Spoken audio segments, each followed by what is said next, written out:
లేకపోతే భలే భలే మాట పాడుకుందాం.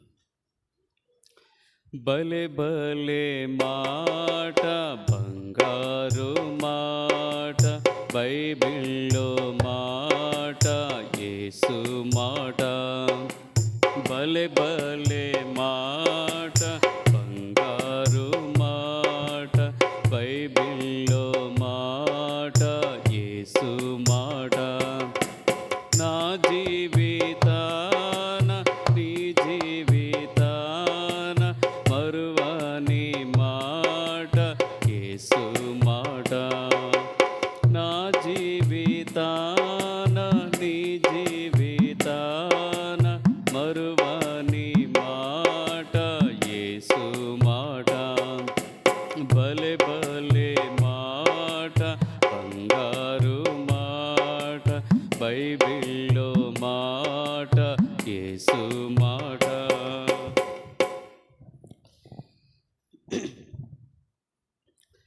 అందరూ వాక్యము మంచిగా చదువుతున్నారని నమ్ముతున్నాం. ఎంతమంది ఉదయకాలం దేవుని వాక్యాన్ని ధ్యానించుకున్నారు? పెరగాలి, అందరి చేతులు ఎత్తాలి. ఎత్తాలంటే మీరేం చేయాలి? దేవుని వాక్యాన్ని ఎక్కువగా ధ్యానించుకోవాలి. అర్థమైంది? ఎన్ని పనులున్నా సరే ఎట్టి పరిస్థితుల్లో ఈ క్రమాన్ని ఏం చేయకూడదు, తప్పకూడదు. ఈ క్రమాన్ని ఎప్పుడైతే మనం తప్పుతామో అక్రమం చొరబడుతుంది మన జీవితంలో.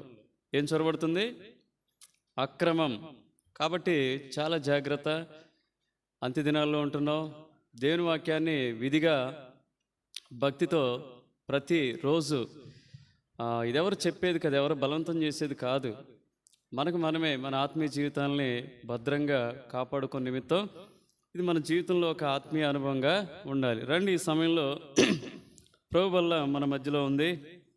ప్రభు వల్ల యోగ్యంగా పాలు పొందుటకై దేవుని పరిశుద్ధ గ్రంథం నుంచి ఒక మాట ధ్యానించుకుందాం. దయచేసి తీయండి. దినవృత్తాంతాలు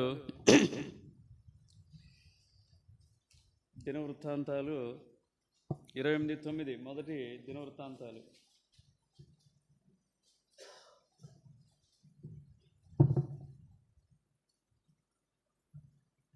మొదటి దినవృత్తాంతములు 28వ అధ్యాయము 9వ వచనం.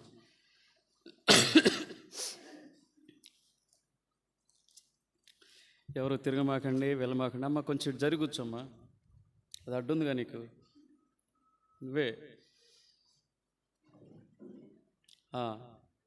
లేస్తుందిగా, ఇంకా జరుగు. 28వ అధ్యాయం 9వ వచనం అందరం కూడా కలిసి చదువుకుందాం. సొలొమోనా, నా కుమారుడా, నీ తండ్రి యొక్క దేవుడైన యెహోవా అందరి హృదయంలో పరిశోధించువాడును, ఆలోచనలన్నింటినీ సంకల్పములన్నింటినీ ఎరిగినవాడునై ఉన్నాడు. నీవు ఆయన తెలుసుకొని హృదయపూర్వకంగాను మనఃపూర్వకంగాను ఆయన సేవించుచు ఆయన వెతికిన ఎడల ఆయన నీకు ప్రత్యక్షమగును. నీవు ఆయన్ని విసర్జించిన ఎడల ఆయన నిన్ను నిత్యముగా త్రోసివేయును. ప్రభు సహాయం కొరకు, నడిపింపు కొరకు ప్రార్థన చేసుకుందాం. మోకరించగలిగిన వాళ్ళు మోకరించండి, కళ్ళు మూసుకునండి, ప్రార్థనలో ఏకీభవించండి. ప్రేమగల తండ్రి యేసు ప్రభువా, నీ ఘనమైన ఉన్నతమైన నామాన్ని బట్టి వందనాలు, స్తుతులు, స్తోత్రములు. ప్రభువా, ఉదయకాలం నీ దాసుని బలపరిచి మా గమనాన్ని తీసుకొచ్చిన మీ మాటలను బట్టి వందనాలు. నువ్వు నమ్మదగిన దేవుడివి, ఆధారపడదగిన దేవుడివి ప్రభు. నా పాపాల నిమిత్తం, నా అపరాధాల నిమిత్తం నీ సొంత కుమారుని ప్రభ అనుగ్రహించినటువంటి దేవుడు ప్రభ. ప్రేమామయుడివి, జాలి, దయ, కనికరం కలిగి నేను నశించి నిత్య నరకం పోవటం నువ్వు ఇష్టపడక నా నిమిత్తమై ప్రభ ఈ లోకానికి వచ్చి కలువరి సిలువలో నీ ప్రాణాన్ని బలిగా పెట్టి నీ కుమారుడిగా ఈ అధికారాన్ని ఇచ్చావు. ఓ దేవా, నీ వాక్కునిచ్చావు. అంత మాత్రమే కాక నీ ఆత్మనిచ్చావు, నీ మహిమనిచ్చావు, నీ శాంతిని నాకు అనుగ్రహించావు. ఓ దేవా, నీ రాజ్యంలో ఉండేటటువంటి గొప్ప భాగ్యాన్ని నాకు అనుగ్రహిస్తూ వచ్చావు. అంతకు మించి తండ్రి, నేను ఈ పరిచర్య చేయగలుగుతున్నానంటే ప్రభా, ఇది నా శక్తి, నా బలం కాదు, కానీ అపారమైన నీ కృపని ఆ కృపను అనుగ్రహించిన దేవుడివై ఉన్నందుకు ప్రభా మిమ్మల్ని ఎంతగానో స్తుతిస్తూ ఆరాధిస్తూ ఏం చేసినా ప్రభా నీ రుణం తీర్చుకోలేనని నా ఆరాధన యేసు ప్రభు నామను మీకే చెల్లిస్తూ ఈ సమయంలో చదువుకునే లేఖన భాగాన్ని దీవించి ఆశీర్వదిస్తురమ్మని నిష్ప్రయోజకునైన దాసుని నన్ను ఖాళీ చేయండి, మరుగు చేయండి. మీ ఆత్మ ద్వారా మీరే మాతో మాట్లాడుతురమ్మని, మీ వాక్య వెలుగులో మా జీవితాలను పరీక్షించుకొని సరి చేసుకొని యోగ్యంగా బలలో పాలు పొందడానికి కృప చూపుతురమ్మని, వాక్యం ద్వారా మా అందరితో మీరు మాట్లాడుతురమ్మని, మీరు మాట్లాడితేనే మాకు సంతోషం, మాకు జీవం, మాలో ఆత్మీయ పురుకొల్పు, నూతన ఉత్సాహం, ఆత్మీయంగా తండ్రి మా అంతస్తును మేము పెంచుకోగలుగుతాం. కాబట్టి ప్రభా మీరే మాట్లాడుతురమ్మని, తాజాగా నూతనంగా నీ ప్రజలను మీరు దర్శిస్తురమ్మని, మా అంతరంగాలను వెలిగిస్తురమ్మని, ప్రతి ఒక్కరిని కూడా ప్రభా వాక్యం ద్వారా సంధిస్తురమ్మని, మహిమా ఘనత ప్రభావాలు మీకు చెల్లిస్తూ యేసుక్రీస్తు వారి ఉన్నతమైన నామంనే స్తుతించి ప్రార్థించి వినయంతో అడిగి వేడుకొంచున్నాము పరమ తండ్రి, ఆమేన్.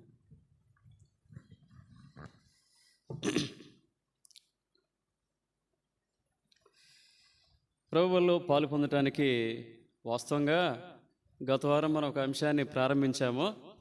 సరే, ఇది కంబైన్డ్ వర్షిప్ కాబట్టి ఆ అంశాన్ని తదుపరి వారం నుంచి మనం ఏం చేద్దాం, కొనసాగిద్దాం. ఈ వారం అయితే ఒక ప్రత్యేకంగా ఈ కూడి కొరకు ఒక చిన్న వర్తమానాన్ని ధ్యానించుకుందాం. ఎందుకంటే మొదట వాళ్ళు వినలేదు కాబట్టి మళ్ళీ వాళ్ళకి మనం చెప్పాలంటే కష్టం అవుద్ది. బయట నుండి వచ్చిన వాళ్ళకి యూట్యూబ్లో వినేంత ఓపిక వాళ్ళకి లేదు. చెప్పినా ఎవరు వింటున్నారు చెప్పండి, ఒక్క లైక్ కొట్టరు, ఒక్క షేర్ చేయరు. ఎట్లా చెప్పండి? మనకు వ్యూవర్షిప్ ఎప్పుడు పెరుగుతుంది? మన పరిచర్య అందరికీ తెలియాలని కాదు, కానీ దేవుని కృపను బట్టి నమ్మకంగా జరుగుతుందని మనం నమ్ముతున్నాం కాబట్టి అది అందరికీ చేరుట్లో తప్పేముంది. కాని వాళ్ళ పరిచర్యలే ఎంతోమంది చూస్తూ ఉన్నారు. నా మట్టుకు నేను నమ్ముతాను, ఇప్పటివరకు అయితే మనం ప్రభు వాక్యానికి మనం బయటకు వెళ్ళి అవిధేయత చూపి కాని విషయాలు బోధించి లేదా ఎవరైనా ఏమార్చి ఇప్పటివరకైతే మనం బై గాడ్స్ గ్రేస్ అలాంటి పరిచర్యకు మనం ఎలా ఉన్నాం, దూరంగా ఉన్నాం. అలాది ఎప్పుడు చేయలేదు. కాబట్టి ఇలాంటి పరిచర్యలు మీరు బలపరచడానికి, దృఢపరచడానికి ఎందుకు సహకరించకూడదు? ఇది నా ప్రశ్న. సరే, ఈ సమయంలో భవిష్యత్ దినాల్లో ఈ ఆన్లైన్ పరిచయం కూడా ప్రభువు దీవించునుగాక. ఈ సమయంలో చదువుకున్న లేఖన భాగాన్ని విషయానికి వస్తే ఎవరెవరితో మాట్లాడుతూ ఉన్నారు? ఈ మాట ఎవరెవరితో చెప్తా ఉన్నారు? దావీదే కదా. ఎవరితో చెప్తా ఉన్నాడు? తన కుమారుడు అయినటువంటి సొలొమోనుతో చెప్తా ఉన్నాడు. ఏం చెప్తా ఉన్నాడు? ఏం చెప్తా ఉన్నాడు? చెప్పండి అండి, ఏం చెప్తా ఉన్నాడు? ఆయన మనందరిని ఏం చేస్తారంట? He examines all of us. మనందరిని ఆయన ఏం చేస్తాడు? పరీక్షిస్తాడు. He researches us. ఆయన మనం పరిశోధిస్తాడు. ఇంకా ఆలోచనలు, మన సంకల్పములన్నింటినీ కూడా ఇప్పుడు నువ్వేమనుకుంటున్నావో, తొందరగా అయిపోతే బాగున్నావు, తర్వాత ప్రేమ ఉంది కదా అనుకుంటున్నావు. అది కూడా ఆయనకు తెలుసు. అది కూడా ఆయనకు తెలుసు. సండే స్కూల్ పిల్లలు ఏమనుకుంటారు? త్వరగా అయిపోతే బాగుండు, మాకు చాక్లెట్లు వస్తాయి. He knows everything. What ever we think inside in our hearts, మన హృదయాల్లో ఏమనుకుంటున్నామో ఆయనకంతా తెలుసు. దానికంటే ప్రాముఖ్యంగా ఆత్మీయ ఆహారాన్ని అపేక్షించు. ఆ తర్వాత అంటాడు దావీదు తన గురించి తాను ఒక మాట చెప్తాడు. ఏం చెప్తాడు చెప్పండి? నేను ఎలా సేవ చేశాను, ఎలా దేవుని వెతికాను, ఎలా నడుచుకున్నానని చెప్తాడు.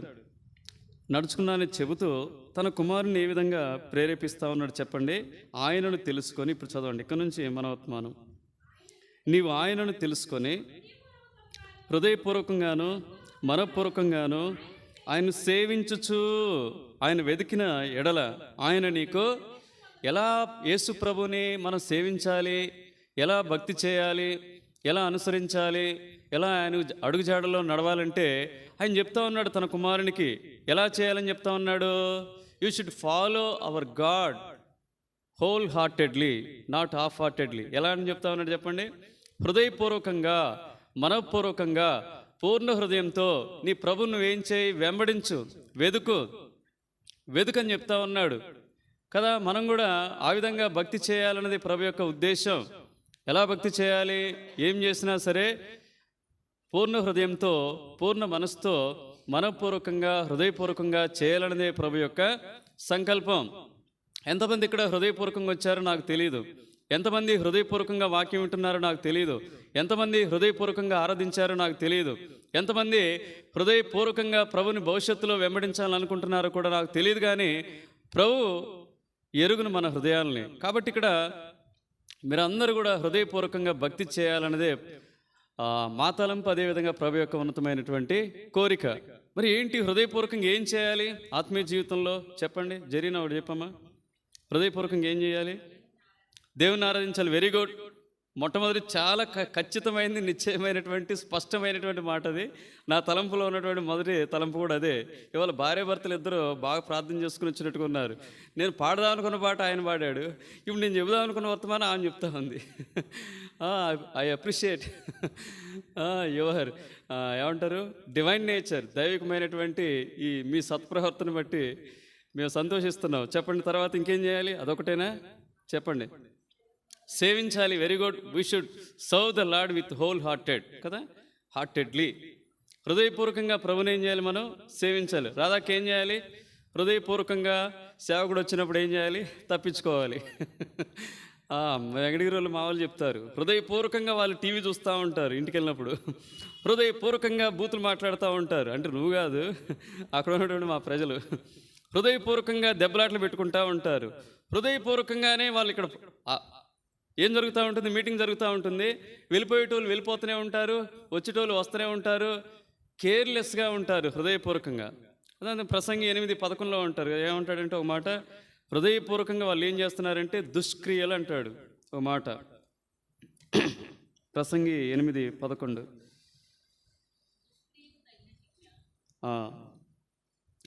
అందరు తీసారా? తీయండి. 11:8 8:11. Very good. దుష్క్రియలకు తగిన శిక్ష శీఘ్రంగా కలగపోవటం చూచి మనుషులు భయం విడిచి హృదయపూర్వకంగా దుష్క్రియలు చేయుదురు.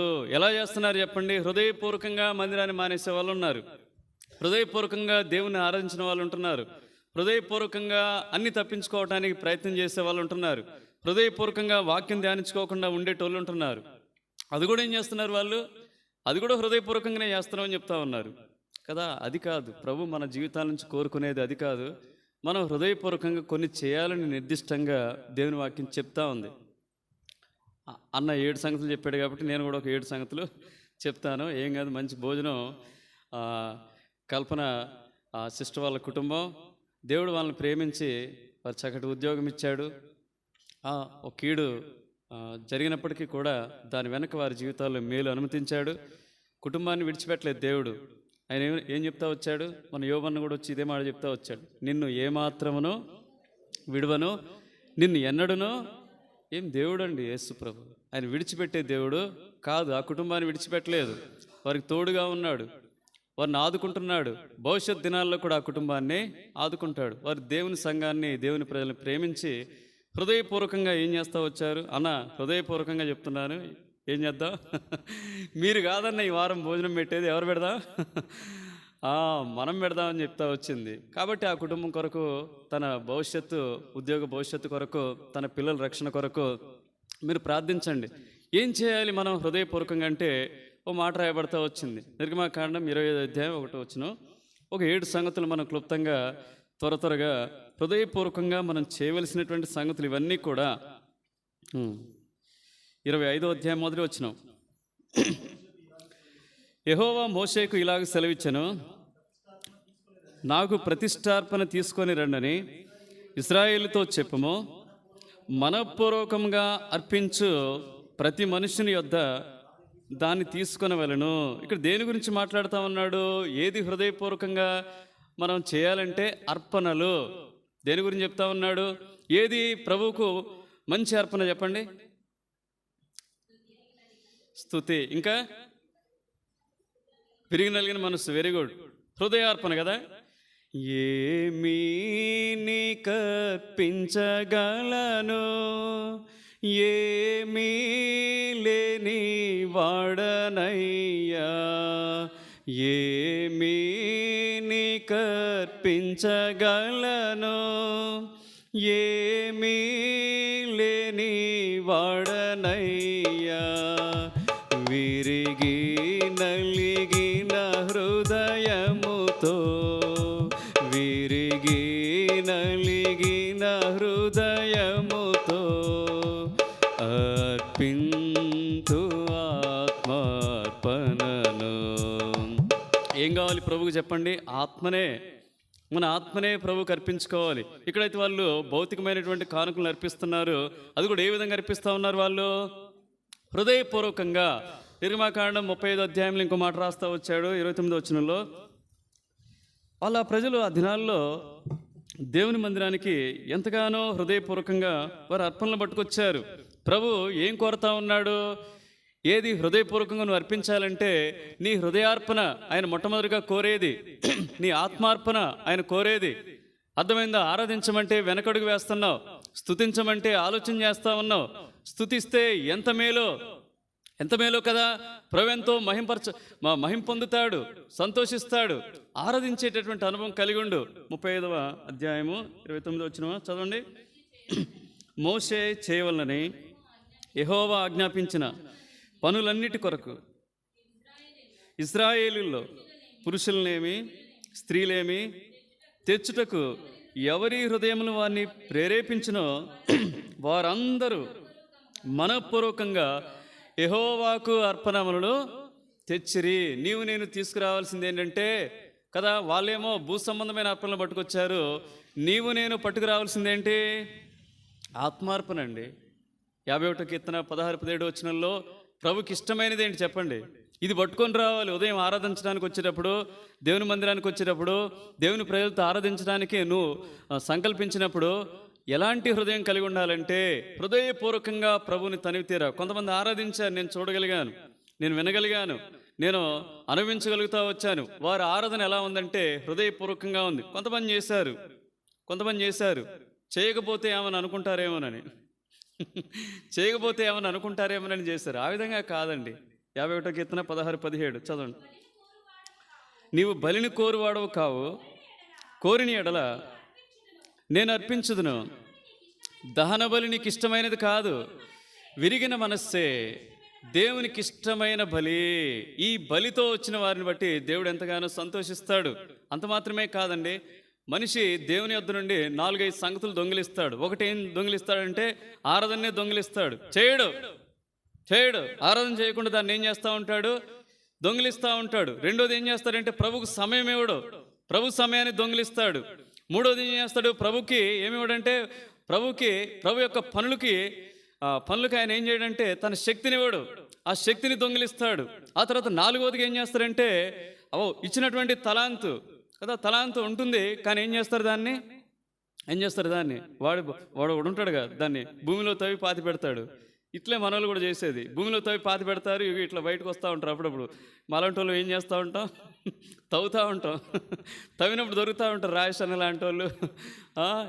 ఈయన ఎక్కడో చాలా లోతుకు పెట్టుకున్నాడు. ఈయన తలాంతిని ఎక్కడ పెట్టుకున్నాడంటే చాలా లోతుని పెట్టుకున్నాడు దీవెనన్న. మొత్తానికైతే దేవుడు బయటికి తీశాడు, అనేక రీతిలుగా తన్నే వాడుకుంటా ఉన్నాడు. ఇంకా కొంత చివరిది ఏంటంటే దేవునికి ఇవ్వవలసినటువంటి కానుకలు కానీ ధనాన్ని కూడా ఏం చేస్తూ ఉంటారు చెప్పండి? దొంగిలిస్తూ ఉంటారు. అది చేయమాకండి. దేవునికి ఇవ్వాల్సింది దేవునికే ఇవ్వండి. దేవుడు చూస్తూ ఉంటాడు, గుర్తుపెట్టుకోండి. అర్థమైందా? ఒక మాట అంటాడు చూడండి, 2 కొరింథీ 8వ అధ్యాయం 9వ వచనం. అది కూడా ఎలాగేమంటాడు చెప్పండి? ఒకవేళ నువ్వు పట్టుకొచ్చినటువంటి కానుకైనా ఎలా ఏమంటాడు? మన ప్రభువైన యేసుక్రీస్తు కృపను ఎరుగుదురు కదా. 2 కొరింథీ 9వ అధ్యాయము 6 నుంచి 10 వచనాల వరకు చదవండి ఎవరైనా, లేదా మార్చి చదువుకుందాం. కొంచెముగా విత్తువాడు కొంచెముగా పంట కోయను, సమృద్ధిగా విత్తువాడు సమృద్ధిగా పంట కోయనని ఈ విషయమే చెప్పవచ్చును.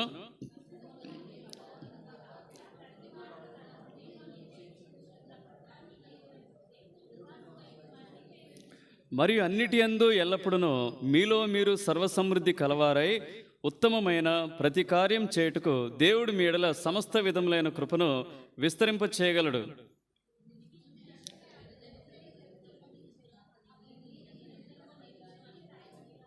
విత్తువానికి విత్తనమును తినుటకు ఆహారమును దయచేయి దేవుడు మీకు విత్తనము దయచేసి విస్తరింపచేసి మీరు ప్రతి విషయంలో పూర్ణ ఔదార్య భాగ్యము గలవారగునట్లు మీ నీతి ఫలములు వృద్ధి పొందించును. కాబట్టి ఆ విషయంలో కూడా హృదయపూర్వకంగానే ఉండండి.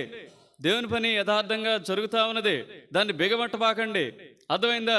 ఎన్నో పనులు ఉన్నాయని చెప్తా ఉన్నాం. ఈ ఫ్లోరింగ్ చేయాలి, ఇప్పుడు ఆ వెహికల్ కొనాలి, ఇప్పుడు ఇవన్నీ ఉన్నవి.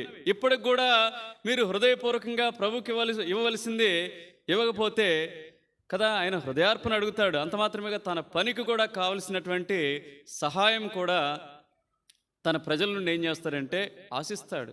కాబట్టి మనం అంతా కూడా హృదయపూర్వకంగా ఇచ్చేవారిగా ఉండాలి. ఒక ఆమె ఉంది, మార్క్స్ వార్త 12వ అధ్యాయంలో ఒక ఆమె ఉంది కదా. యేసు ఎంతోమంది ధనవంతులు వచ్చి ఏదో చేస్తూ ఉంటే యేసు ప్రభు యొక్క దృష్టి అంతా ఎవరి మీద ఉంది చెప్పండి? చదవండి మాట. మార్క్స్ వార్త 12వ అధ్యాయంలో మాట ఉంటుంది. మార్క్స్ వార్త 12వ అధ్యాయం 41 నుంచి 42 వచనాలు. పేద విధవరాలు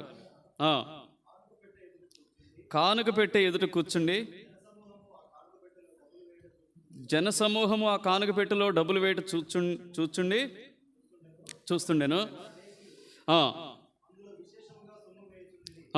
ధనవంతులైన వారు అనేకులందులో విశేషముగా సొమ్ము వేయుచుండిరి. ఒక బీద విధవరాలు వచ్చి 2 కాసులు వేయగా ఆయన తన శిష్యులను పిలిచి కానుక పెట్టెలో డబ్బులు వేసిన వారందరికంటే ఈ బీద విధవరాలు ఎక్కువ వేసినని మీతో నిశ్చయంగా చెప్పుచున్నాను. దేవుడు హృదయాన్ని చూస్తాడు. ఏదైనా సరే, ఏదైనా ప్రభుకి ఇచ్చేది హృదయపూర్వకంగా.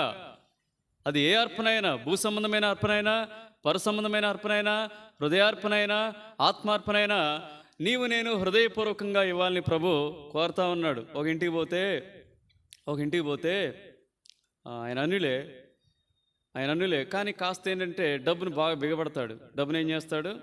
బిగబడతాడు. పాపం వాళ్ళ ఆవిడ ఏం చేస్తూ ఉందంటే టీ పెడదామని చూస్తూ ఉంది. టీ పెడదామని చూస్తే మేము కూడా ఎంతో ఆ టీ తాగాలనేటటువంటి ఆశతోనే ఆ ఇంటికి పోయాం. ఎందుకంటే అప్పటికి సాయంకాల సమయం కాబట్టి టీ ఖచ్చితంగా తాగాలి. ఎట్లా వాళ్ళ ఇంటికి పోతే ఇస్తారు కదా అంటే, కావాలని కాదు, ఆ టైంలో బయట తాగటం కన్నా కూడా అక్కడ పోయినప్పుడు ఎవరైనా ఇస్తారు. ఎవరింటికి పోయి మీరు ఇవ్వట్లేదా? పోతే పాపం ఆయన ఏమంటున్నాడంటే ఆ భార్యతో అంటా ఉన్నాడు, వాళ్ళు తాగే వచ్చుంటారులే, వద్దులేని చెప్తా ఉన్నాడు. ఎందుకు పెడతావు టీ? వాళ్ళని అడిగి పెట్టవచ్చు కదా, నువ్వు అడిగి పెడితే బాగుంటుంది కదా. ఆమె స్నాక్స్ కూడా ఇస్తా ఉన్నాడు. స్నాక్స్ వాళ్ళు తినరనుకుంటా చెప్తా ఉన్నాడు.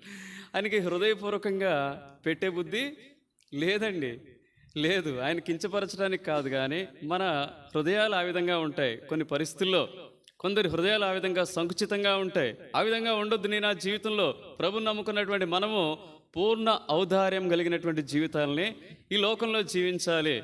రెండోదిగా ఏమిటి ప్రభుకు హృదయపూర్వకంగా మనం ఇవ్వాలి? సంఖ్యాకాండం 32, 11, 12 వచనాలు. సంఖ్యాకాండము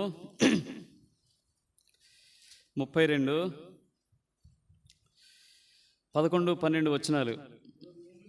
20 ఏండ్లు మొదలుకొని పైప్రాయం కలిగి ఐగుప్తు దేశంలో నుండి వచ్చిన మనుష్యుల్లో పూర్ణ మనసుతో యెహోవాను అనుసరించిన కెనేజీయుడగు యెఫున్నె కుమారుడైన కాలేబును, నూను కుమారుడైన యెహోషువాయి తప్ప మరి ఎవడును పూర్ణ మనసుతో నన్ను అనుసరింపలేదు గనుక నేను అబ్రహామునకు, ఇస్సాకు, యాకోబులకు ప్రమాణపూర్వకంగా నిచ్చిన దేశమును వారు తప్ప మరి ఎవరునూ చూడరని ప్రమాణం చేశాను.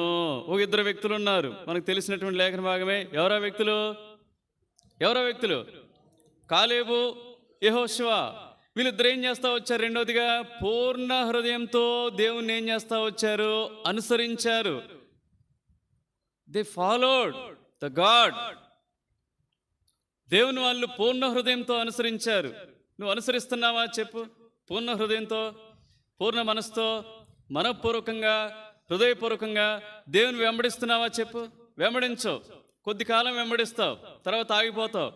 కొద్ది రోజులు వెంబడిస్తావు, ఆగిపోతావు. మంచిగుండే వెంబడిస్తావు, లేకపోతే కొంచెం ఎదురైనప్పుడు, శోధన ఎదురైనప్పుడు, కష్టం ఎదురైనప్పుడు ఆగిపోతూ ఉంటావు. ఇదా క్రైస్తవ జీవితం చెప్పు? ఇదా ప్రభు నీ నుంచి కోరేది చెప్పు? హృదయపూర్వకంగా ప్రభుని అనుసరించు, ప్రభుని వెంబడించు. వీళ్ళిద్దరూ అందుకనే ప్రతిఫలం ఏం పొందుతా వచ్చారు చెప్పండి? ప్రతిఫలం ఏం పొందుతా వచ్చారు? వాగ్దాన దేశమైనటువంటి కనానుకి ఎవరు వెళ్ళారు? ఇద్దరేనండి, ఇద్దరే. ఆ పరలోకానికి కూడా నీవు నేను పరమ కానానైనటువంటి ఆ పరలోకానికి ప్రభుని హృదయపూర్వకంగా వెంబడించగలుగుట ద్వారా నీవు నేను చేరుకోగలుగుతామండి. ప్రభుని మేము రక్షణ పొందిన తర్వాత ప్రభు మహిమార్థమే మేము చెప్తా ఉన్నాం. ఎన్నో ఆటంకాలు ఉన్నాయి, ఎన్నో ప్రతికూల పరిస్థితులు ఉన్నాయి కదా, ఎన్నో ఏం చేస్తా వచ్చాం? త్యాగం చేస్తా వచ్చాం, వదిలిపెట్టుకున్నాం. త్యాగం అనద్దులేండి, ప్రభు చేసిన త్యాగంతో పోల్చుకుంటే ఇవి దేంతో సమానం? కరివేపాకుతో సమానం. దేంతో సమానం? కరివేపాకుతో సమానం. కాబట్టి వాటిని మేము ఘనంగా చెప్పుకోవాల్సినటువంటి అవసరం ఏమీ లేదు. అయితే ప్రభుని వెంబడించే క్రమంలో ఏ హడ్డిల్స్ వచ్చినా వాటిని ఏం చేస్తూ వచ్చాం? అధిగమించడానికి ప్రయత్నం చేస్తూ వచ్చాం. నీ జీవితంలో కూడా ఆ విధంగా అనుసరించు ప్రభుని. యెహోషువ కాలేబుల వలె, యెహోషువ కాలేబుల వలె. రెండవ మాట చూపిస్తాను. లేవికాండము అనుసరించకపోతే లాభాలు నష్టాలు ఏంటో అనుసరిస్తూ చూద్దాం. ఫస్ట్ మనం పాజిటివ్ యాటిట్యూడ్ కలిగి ఉన్నాం కాబట్టి చూద్దాం. లేవికాండము 26వ అధ్యాయంలో అనుసరించడం ద్వారా, ప్రభుని వెంబడించడం ద్వారా హృదయపూర్వకంగా ఏమి లాభాలు? లేవికాండం 26వ అధ్యాయము కొన్ని వచనాలు చదవండి. ఎక్కడి నుంచి? 3 నుంచి 10. మీరు నా కట్టడలను బట్టి నడుచుకొని నా ఆజ్ఞలను ఆచరించి వాటిని అనుసరించి ప్రవర్తించిన ఎడల మీ వర్షాకాలంలో మీకు వర్షం ఇచ్చేదను, మీ భూమి పంటలనిచ్చును, మీ పొలముల చెట్లు ఫలించును, మీ ద్రాక్ష పండ్ల కాలం వరకు మీ నూర్పు సాగుచుండును, మీరు తృప్తిగా భుజించి మీ దేశంలో నిర్భయముగా నివసించెదరు. ఆ దేశంలో నేను మీకు క్షేమం కలగజేసేదను. మీరు పండుకొనినప్పుడు ఎవడనో మిమ్మల్ని భయపెట్టడు. ఆ దేశంలో దుష్టమృగములు లేకుండా చేసేదను. మీ దేశంలోనికి ఖడ్గము రాదు. మీరు మీ శత్రువులను తరిమెదరు. వారు మీ ఎదుట ఖడ్గము చేత పడెదరు. మీలో 5 100 మందిని తరుముదురు, 100 మంది 10,000 మందిని తరుముదురు. మీ శత్రువులు మీ ఎదుట ఖడ్గము చేత కూలుదురు. ఏలయనగా నేను మిమ్మల్ని కటాక్షించి మీకు సంతానమిచ్చి మిమ్మల్ని విస్తరింపచేసి మీతో నేను చేసిన నిబంధనను స్థాపించెదను. ఎవరికి ఇవన్నీ ఆశీర్వాదాలు చెప్పండి? ఇవాళ కడుపు నిండిపోయింది కదా, అయితే ఇక మధ్యాహ్నం ప్రేమింది తినరుగా. ఎంతమంది కడుపు నిండిపోయింది చెప్పండి? ఒట్టిగానే చెప్పండి అండి కనీసం. Very good. ఎన్ని ఆశీర్వాదాలండి ఇవి. ఒక్కటే నువ్వు చేయగలిగితే ఏం చేయాలి చెప్పు? ఏం చేయాలి చెప్పండి? ఆయన్ని అనుసరించితే. వంశీ ఏం చేయాలి? ఆయన్ని అనుసరించితే చాలండి. ఇవన్నీ ఆశీర్వాదాలు నీకే కదా. దేన్ని అనుసరిస్తున్నావు? కొంతమంది సీరియల్లను అనుసరిస్తూ ఉన్నారు, ఇప్పటికీ సినిమాలను అనుసరిస్తూ ఉన్నారు. హీరోల యొక్క హెయిర్ స్టైల్, నవీన్ హీరోల యొక్క హెయిర్ స్టైల్ని కొంతమంది అనుసరిస్తూ ఉన్నారు కదా. కొంతమంది మేము చచ్చిపోతున్నాం బళ్ళు, వాడు వేసుకొచ్చేటటువంటి దుస్తులు చూడలేక ఇక్కడ వరకే ఉంటున్నాయి. యాంకిల్ పైగా యాంకిల్ ఆడవాళ్ళు వేసుకుంటే మంచిది. ఈ మగవాళ్ళకి ఏం రోగం వచ్చిందో వాళ్ళు యాంకిల్స్ వేసుకుని వస్తూ ఉన్నారు. కాళ్ళకి చెప్పులు కాదు, బొచ్చులు వేసుకుని వస్తున్నారు. మా హెచ్ఎం మేడం అంటారు, ఆ బొచ్చులు వేసుకోకుండా కొంచెం చెప్పండి పీఈటీ గారు అంటారు. మొత్తం బొచ్చులే. వాళ్ళు ఎక్కడ చూసారో తెలియదు, ఎవడో హీరో వేసుకొని వస్తారు, ఏదో ఈవెంట్కి వాడు వేసుకొని వస్తారు, ఇది చూస్తారు, వీడు అవి పట్టుకొని వస్తారు కదా. మనం కూడా ఏమైపోతున్నాం? అసలైన హీరోని వదిలిపెట్టాం. ఆయన అనుసరించట్లేదు, ఆయన మాటలను అనుసరించట్లేదు, ఆయన నీతిని అనుసరించట్లేదు, ఆయన పరిశుద్ధతను అనుసరించట్లేదు. ఆయన ఏ విధంగా భయభక్తులు కలిగి ఉండాలో చెప్పాడు, వాటిని అనుసరించట్లేదు. కానీ లోకంలో ఉన్న వాటిని ఏం చేస్తా ఉన్నాం చెప్పండి? అనుసరిస్తూ ఉన్నాం. అనుసరిస్తే రావండి ఇవన్నీ. అనుసరిస్తే మేలు ఉపకారాలు నీ జీవితంలో నా జీవితంలో కలగవండి. ప్రభువుని అనుసరిస్తేనే ఇవి దొరుకుతాయి. అనుసరించకపోతే అవి కూడా రాస్తా వచ్చాడు, రండి చదవండి. అనుసరించకపోతే ఆల్రెడీ నీ బ్రతుకు అట్లనే ఉంది. నువ్వు అనుసరించిన కారణం చేత శాపగ్రస్తుడిగా ఉన్నావు. నెమ్మది లేదు నీ జీవితంలో, సుఖం లేదు నీ జీవితంలో, శాంతి లేదు నీ జీవితంలో. ఎప్పుడూ కూడా ఎలా ఉంటున్నావు చెప్పండి? పైకి బ్రతుకుతున్నావనే పేరు కానీ నువ్వెవరు అంటాడు? మృతుడవే. అలాంటి బ్రతుకులో ఉన్నావు. కారణం ఏంటి? ప్రభువుని అనుసరించట్లే హృదయపూర్వకంగా. అనుసరిస్తే అన్నాడు. అనుసరించకపోవటం వల్ల నష్టాలు చదవండి. ఇదే 26వ అధ్యాయంలో కొన్ని మాటలు రాస్తాడు. 14 నుంచి 20 చదవండి. మీరు నా మాట వినక నా ఆజ్ఞలన్నింటినీ అనుసరింపక నా కట్టడలను నిరాకరించిన ఎడల, నా ఆజ్ఞలన్నింటినీ అనుసరింపక నా నిబంధనని మీరినట్లు మీరు నా తీర్పుల విషయమై అసహించుకొని ఎడలను నేను మీకు చేదునేమనగా, మీ కన్నులను క్షీణింప చేయనట్టు, ప్రాణమును ఆయాసపరచునట్టు, తాపజ్వరమును క్షయరోగమును మీ మీదికి రప్పించేదను. మీరు విత్తిన విత్తనములు మీకు వ్యర్థములగును, మీ శత్రువులు వాటి పంట తినెదరు. నేను మీకు పగవాడనగుదును, మీ శత్రువుల ఎదుట మీరు చంపబడెదరు. మీ విరోధులు మిమ్మను ఏలెదరు, మిమ్మను ఎవరినో తరుమకపోయినను మీరు పారిపోయేదరు. ఇవన్నీ సంభవించినను మీరు ఇంకా నా మాటలు వినని ఎడల, నేను మీ పాపములను బట్టి మరి 7 అంతలుగా మిమ్మను దండించెదను. మీ బలగర్వమును భంగపరిచి ఆకాశము ఇనుము వలన భూమి ఇత్తడి వలన ఉండ చేసేదను. ఆల్రెడీ నువ్వు నష్టాలు అనుభవిస్తున్నావు దేవుణ్ణి అనుసరించిన కారణం చేత. మరలా ఇంకో కొన్ని నష్టాలు పట్టుకొని పోతావా?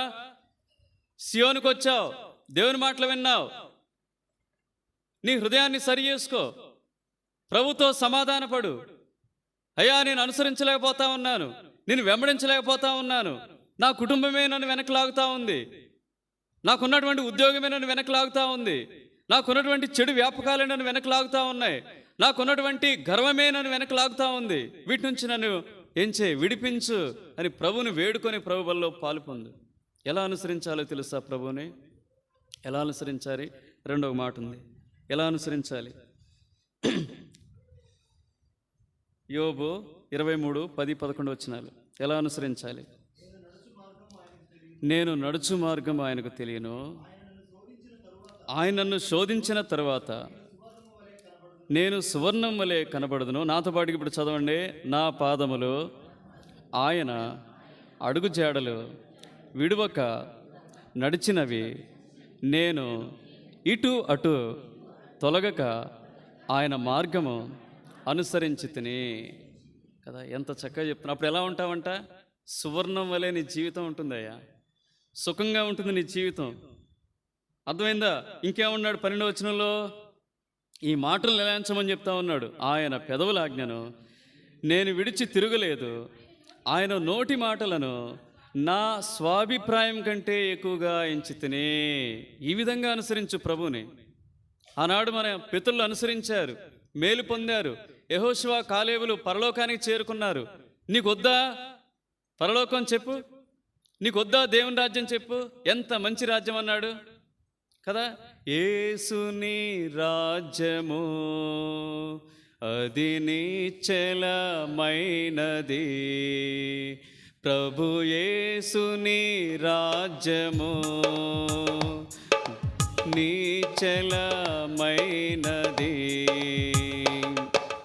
తరతరములకు యుగ యుగములకు మార్పు లేనిది, తరతరములకు యుగ యుగములకు మార్పు లేనిది. పరిశుద్ధులందరూ స్తుతులు చెల్లించే మహిమ రాజ్యమది, పరిశుద్ధులందరూ స్తుతులు చెల్లించే మహిమ రాజ్యమది, యేసుని రాజ్యము అది నిశ్చలమైనది, ప్రభు యేసుని రాజ్యము అది నిశ్చలమైనది. ఈ రాజ్యాన్ని అపేక్షించు. ఒక తీర్మానం చేసుకో. 119వ కీర్తన 69వ వచనం. ప్రభుతో ఈ మాట చెప్పి ప్రభు వల్ల పాలు పొందు. గర్విష్ఠులు నా మీద అబద్ధము కల్పించుదురు, అయితే పూర్ణ హృదయంతో నేను నీ ఉపదేశములను అనుసరింతును. చెప్పు ప్రభుతో మాట. అయ్యా, ఇక వద్దయ్యా, ఇప్పటి వరకు కూడా. ఎప్పుడు? ఈరోజు ఎంత తేదీ? 7/7/2024. ఈ రోజుతో ఇక నేను ఎవరిని అనుసరించను? లోకాన్ని అనుసరించను, పాపాన్ని అనుసరించను, చెడుతనాన్ని అనుసరించను, సాతానుని అనుసరించను, సినిమాలను అనుసరించను, సీరియల్ని నేను అనుసరించను, అర్థమైందా? కాని వాటిని నేను అనుసరించను, పూర్ణ హృదయంతో నేను నిన్ను అనుసరిస్తానని తీర్మానం చేసుకో. మూడవదిగా రండి, మత్తయి సువార్త 18:35. పూర్ణ హృదయంతో ఇంకొక సంగతి చేయాలి ఆత్మీయ జీవితాల్లో. దయచేసి తీయండి 18:35. మీలో ప్రతివాడును తన సహోదరుని హృదయపూర్వకంగా క్షమింపని ఎడల నా పరలోకపు తండ్రియు ఆ ప్రకారమే మీ ఎడల చేయనను. మూడవదిగా హృదయపూర్వకంగా చేయవలసింది ఏంటి చెప్పండి? నవీన్ ఏం చేయాలి? ఏం చేయాలి చెప్పండి? క్షమించాలని వట్టిగా చెప్తే కాదు, అక్కడ రాయబడతా వచ్చింది. ఎలా క్షమించాలి? హృదయపూర్వకంగా క్షమించాలి. క్షమించావు అందరినీ? ఎవరు నీకు శత్రువు ఉన్నారో చెప్పు. ఉన్నారా చెప్పు. యేసు ప్రభువే నా శత్రువు అనే, నన్ను వదిలిపెట్టట్లేదు, ఎటుపోయినా వెంబడిస్తా ఉన్నాడు. నేనేం పొందాలి? నువ్వు రక్షణ పొందాలని నేను వెంబడిస్తా ఉన్నాడు. అర్థమైందా? నీ హృదయం పరివర్తన చెందాలని ఆయన వెంబడిస్తా ఉన్నాడు. అర్థమైందా? నువ్వు తనకు బిడ్డగా, సొత్తుగా మారాలనే నేను వెంబడిస్తా ఉన్నాడు. నిన్ను ఒక సువర్ణం వలె, రత్నం వలె, అర్థమైందా, ఒక డైమండ్గా చేసి ఖమ్మం నుంచి నిన్నేం చేయాలంటే నిన్ను భద్రాచలానికి పంపించి ఘనంగా నీ వివాహం జరిపించాలనే ప్రభు ఏం చేస్తా వచ్చాడు? ఇక్కడ నేను నడిపించాడయ్యా. అర్థమైందా? యేసు ప్రభు నీకు శత్రువు కాదు. అయితే ఇక్కడ ఎవరైనా ఈ లోకంలో ఏ మనిషినైనా క్షమింపకుండా వచ్చి ఇక్కడ ప్రభువుల్లో పాలు పొందితే నీకన్నా దౌర్భాగ్యుడు, దౌర్భాగ్యురాలు లేరు. గుర్తుపెట్టుకో. ఒక మనిషిని క్షమించే విషయంలో ఎలా క్షమించాలి? గట్టి చెప్పండి. హృదయపూర్వకంగా. ఇక ఏమీ లేవు, అంతే. కానీలు, అనాలు, అర్ధనాలు ఏం లేవుగా. అర్థమైందా? యేసు ప్రభు ఉన్నాడు కాబట్టి నేను క్షమించాను ఏమనొద్దు. బేషరతుగా క్షమించు. ఎంతో తను వేధించాడు ఒక ఆయన. నెల్సన్ మండేలా గురించి ఈ మధ్యకాలం నేను ఒక పుస్తకం చదువుతూ వచ్చాను. ఆయన దాదాపు 27 సంవత్సరాలు జైల్లో ఉన్నాడు. జైల్లో ఉన్నప్పుడు తను ఎంతగానో బాధిస్తూ వచ్చారు. ఎందుకంటే ఆయన జాతి వివక్షతకు, అపార్థిడ్ అనేటటువంటి దానికి ఆయన ఎంతగానో అది నిర్మూలన చేయాలి అని చెప్పేసి పోరాడుతూ వచ్చాడు. జైల్లో పెట్టారు, కొట్టేవాళ్ళు, హింసించేవాళ్ళు. ఒక సెంట్రీ, ఆయన పేరు రాయబడటం లేదు కానీ ఆ సెంట్రీ తను ఎంతగానో హింసించి దాహం అయి ఆయన అడిగితేనంట ఆ దాహానికి నీటికి బదులుగా ఏం చేసేవాడంటే తన మూత్రాన్నే విసర్జించేవాడు తన మొహం మీద. ఆ మూత్రాన్ని ఆయన తాగేది. ఆ మూత్రాన్ని ఆయన తాగుతూ వచ్చాడు. తాను తన పుస్తకంలో రాస్తూ వచ్చాడు. A long walk to freedom అనే పుస్తకంలో రాస్తూ వచ్చాడు. నేను ఆ తల్లి పాల కంటే కూడా ఆ జైలు సెంట్రీ యొక్క మూత్రాన్ని ఎక్కువగా నేను త్రాగుతూ వచ్చానని రాస్తూ వచ్చాడు. అయితే అది ఒకనాటి కథ. తర్వాత 1994లో సౌత్ ఆఫ్రికాకి ఏమొచ్చింది? ఆయన జైలు నుంచి విడుదలయ్యాడు. విడుదలైన తర్వాత ఎలక్షన్స్ జరుగుతూ వచ్చాయి. ఎలక్షన్లో దేశాధ్యక్షుడిగా ఎన్నికవుతా వచ్చాడు. ఒకసారి ఒక పని నిమిత్తం ఒక ప్రాంతానికి వెళ్తాడు. వెళ్ళిపోయిన తర్వాత సెక్యూరిటీకి ఎవరు వస్తారు? ఇతనే వస్తాడు. భోజనశాలలో అందరూ కూర్చుంటారు. ఇతను కూడా తను ఎదురుగా కూర్చుంటాడు. ఎదురుగా కూర్చున్న తర్వాత అందరూ మంచిగా భోజనం చేస్తూ ఉన్నారు. దేశాధ్యక్షుడి భోజనం అంటే ఎలా ఉంటుంది చెప్పండి. మేము సేవకులతో భోజనానికి పోయినప్పుడు మేము అనుకునేవాళ్ళం పంట పండిందని అనుకుంటాం. విశ్వాసుల దగ్గర కూర్చున్నామా కొంచెం డిసప్పాయింట్ అయ్యేటోళ్ళం. ఎందుకు? అక్కడ ముక్కలు తక్కువ పడతాయి.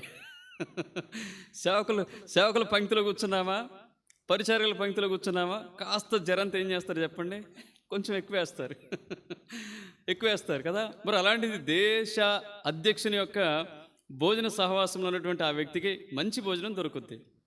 మంచి భోజనం సర్వ్ చేయబడినప్పటికీ కూడా ఆయన ఏం చేయలేకపోతున్నాడంటే ముద్ద దిగటం లేదు.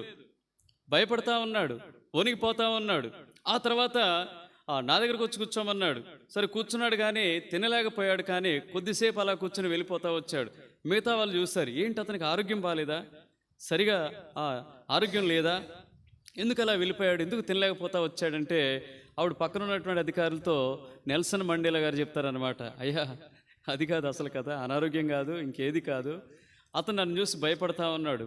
తన మీద ప్రతీకారం తీర్చుకుంటానేమోనని, తను ఒకవేళ జైల్లో పెడతానేమోనని, ఒకవేళ తన్నే నేను ఏదైనా అంటానేమోనని భయపడతా ఉన్నాడు. కానీ ఎప్పుడూ అతను నేను ఏం చేస్తా వచ్చాను, క్షమించాను. మామూలు క్షమాపణ కాదు, అది హృదయపూర్వకంగా. ఆయన అడుగుతా వచ్చాడు, కొంచెమన్నా కోపం లేదా? నాకు లేదండి. జైల్లో ఉన్నప్పుడు ఈ బైబిల్ని చదువుకున్నాడు నెల్సన్ మండేలా గారు. అర్థమైందా? తన హృదయం మారిపోయింది. ప్రభు యొక్క ప్రేమతో నిండిపోయాడు, ప్రభు యొక్క క్షమతో నిండిపోయాడు. అందుకనే అతను ఏం చేస్తూ వచ్చాడు చెప్పండి? ఒక్క మాట అనకుండా తను క్షమిస్తూ వచ్చాడు. తన మీద ఏం ప్రతీకారమో తీర్చుకోలేదు, కోపం లేదు. ఇక్కడ కూర్చున్న నీవు కూడా ఏదైనా సరే క్షమించామని నోటితో చెప్తావు, కానీ హృదయంలో ఏం కలిగి ఉంటావు? కోపం కలిగి ఉంటావు. వద్దది. నీ నా జీవితానికి ఎంత మాత్రం కూడా అది ప్రయోజనం కానీ కదా. ఒక మాట చదవండి, యోబు గ్రంథం 36:13.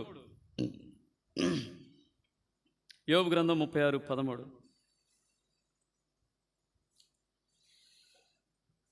ఎవరు క్షమించలేరంటే ఇక్కడ రాస్తాడు అనమాట. అయితే అయినను లోపల హృదయపూర్వకమైన భక్తి లేని వారు క్రోధమునుంచుకొందురు. భక్తిలో లోపాలున్న వాళ్ళు ఏం చేస్తారు చెప్పండి? హృదయపూర్వకమైనటువంటి భక్తి లేని వాళ్ళు ఏం చేస్తారంటే హృదయంలో కోపం ఉంచుకుంటారు, క్షమించరు. అర్థమైందా? యేసు ప్రభు నిజంగా మన మీద ఏమైనా కోపడ్డాడండి? దుర్మార్గులమైన మనల్ని ఆయన ఏం చేస్తూ వచ్చాడు? క్షమించాడండి, క్షమించాడు. మనం కూడా ఏం చేయాలి చెప్పండి? ఎఫ్సీలకు రాస్తూ పౌలు భక్తుడు అంటాడు, చదవండి. మనం కూడా ఏం చేయాలి? 4వ అధ్యాయం 31-32. ఎఫ్సీ 4:31-32. సమస్తమైన ద్వేషము, కోపము, క్రోధము, అల్లరి, దూషణ, సకలమైన దుష్టత్వము మీరు విసర్జించుడి. ఒకని ఎడల ఒకడు దయ కలిగి కరుణా హృదయులై క్రీస్తునందు దేవుడు మిమ్మల్ని క్షమించిన ప్రకారం మీరును ఒకరినొకరు క్షమించుడి. క్షమ దైవిక లక్షణం, గుర్తుపెట్టుకోండి. ఈ క్షమ హృదయపూర్వకంగా కలిగి ఉండు నీ నా జీవితాల్లో. 4వదిగా రండి, ఎజ్రా గ్రంథం 7:14. మొట్టమొదటిగా హృదయపూర్వకంగా దేవునికి మనం మన అర్పణలు తీసుకురావాలి. 2వదిగా హృదయపూర్వకంగా ఏం చేయాలి? మనం అనుసరించాలి. 3వదిగా హృదయపూర్వకంగా మనతో ఎవరైతే తప్పుగా ప్రవర్తించారో, మనల్ని నష్టపరిచారో, మనకు కీడు చేస్తూ వచ్చారో, అర్థమైందా? వారిని హృదయపూర్వకంగా క్షమించాలి. 4వదిగా ఎజ్రా 7:14. నా రాజ్యమందుండు ఇశ్రాయేలులోనూ వారి యాజకుల్లోనూ లేవీల్లోనూ యెరూషలేము పట్టణమునకు వెళ్ళుటకు మనఃపూర్వకంగా ఇష్టపడు వారెవరో వారందరూ నీతో కూడా వెళ్ళవచ్చును. ఇక్కడ మనఃపూర్వకంగా ఒకటి చేయాలని, పాడైపోయిన మందిరం, పాడైపోయినటువంటి దేవుని మందిరం కట్టబడాలి. కట్టబడటానికి ఎజ్రా ఏం చెప్తా ఉన్నాడంటే, హృదయపూర్వకంగా ఎవరు వస్తారు కట్టడానికి? హృదయపూర్వకంగా ఎవరు వస్తారు నాతో పని చేయటానికి? హృదయపూర్వకంగా ఎవరు వస్తారు పాడైపోయినటువంటి యెరూషలేము యొక్క ప్రాకారాలని నిలబెట్టడానికని అడుగుతా ఉన్నాడు. అంటే మనఃపూర్వకంగా ఏం చేయాలి చెప్పండి? పాడైన వాటిని కట్టాలి. ఇక్కడ మందిరం అన్నాడు. మందిరం అంటే ఏంటి చెప్పండి? నూతన నిబంధనలో ఉన్నటువంటి మనము మందిరం అంటే అర్థం చేసుకోవాల్సింది ఏంటి చెప్పండి? ఎంతోమంది మందిరం అనేటటువంటి జీవితాలు పాడైపోయినాయి కదా. మందిరం అంటే ఏంటి చెప్పండి? 1 కొరింథీ 3వ అధ్యాయము.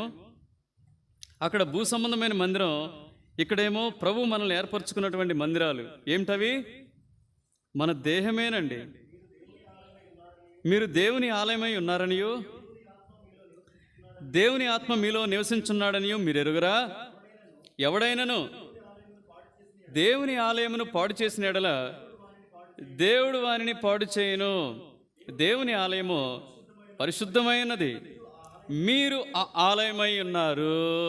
అయ్యా, ప్రపంచంలో మనమే కాదు, ఇక్కడ కూర్చున్నటువంటి మనమే కాదు, ప్రపంచంలో మనుషులంతా కూడా దేవునికి ఏం కావాలని, దేవుని యొక్క కోరిక, వారు తనకు ఆలయంగా ఉండాలని, వారు తనకు మందిరంగా ఉండాలని. అయితే వారు తెలుసుకున్నారా దేవుని? ఇప్పటికీ చెప్పండి, వారు తెలుసుకోలేదు. దేవునికి దూరంగా ఉంటున్నారు, పాపంలో కొనసాగుతున్నారు, విగ్రహారాధనలో ఉన్నారు. అర్థమైందా? తెలుసుకున్న ఈ ప్రాంత ప్రజలే యేసు ప్రభు ఆత్మస్వరూపి అని ఉంటేనే ఏం చేస్తున్నారు చెప్పండి? ఆత్మస్వరూపికి ఒక ఏం చేస్తూ వచ్చారు? ఒక ప్రతిమను తయారు చేస్తూ వచ్చారు. ఆత్మస్వరూపి అయిన దేవుని యొక్క తల్లిగారికి ఒక ప్రతిమను తయారు చేస్తూ వచ్చారు. ఆ ప్రతిమలను ఏం చేస్తూ ఉన్నారు? పోయి ఆ ప్రతిమలను ఏం చేస్తున్నారు చెప్పండి? ఆ విగ్రహాలను ఏం చేస్తూ ఉన్నారు? మొక్కుతూ ఉన్నారు. పోయి ఏమనాలి చెప్పండి? ఏమనాలి చెప్పండి? ఇటు మనవాళ్ళు ఉన్నారు, అటు అన్యులు ఉన్నారు కదా. అయితే దేవుడు నూతన నిబంధన ప్రకారము ఎక్కడ నివసింపడు చెప్పండి? ఎక్కడ నివసింపడు? భూ సంబంధమైన ఆలయాలు కాదు ఇక్కడ మాట్లాడేది కదా. అపోస్తుల కార్యాలు 7వ అధ్యాయంలో ఓ మాట ఉంది, చదవండి. ఆయన ఏమంటాడు చెప్పండి? స్టెఫన్ అంటాడు ఒక మాట, అయ్యా మీరు అనుకుంటున్నట్టుగా 47-50 వచనాలు కలిసి ఉంటాయి.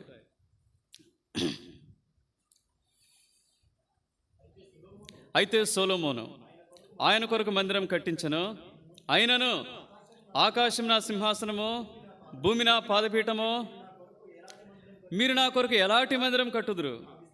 నా విశ్రాంతి స్థలమేది?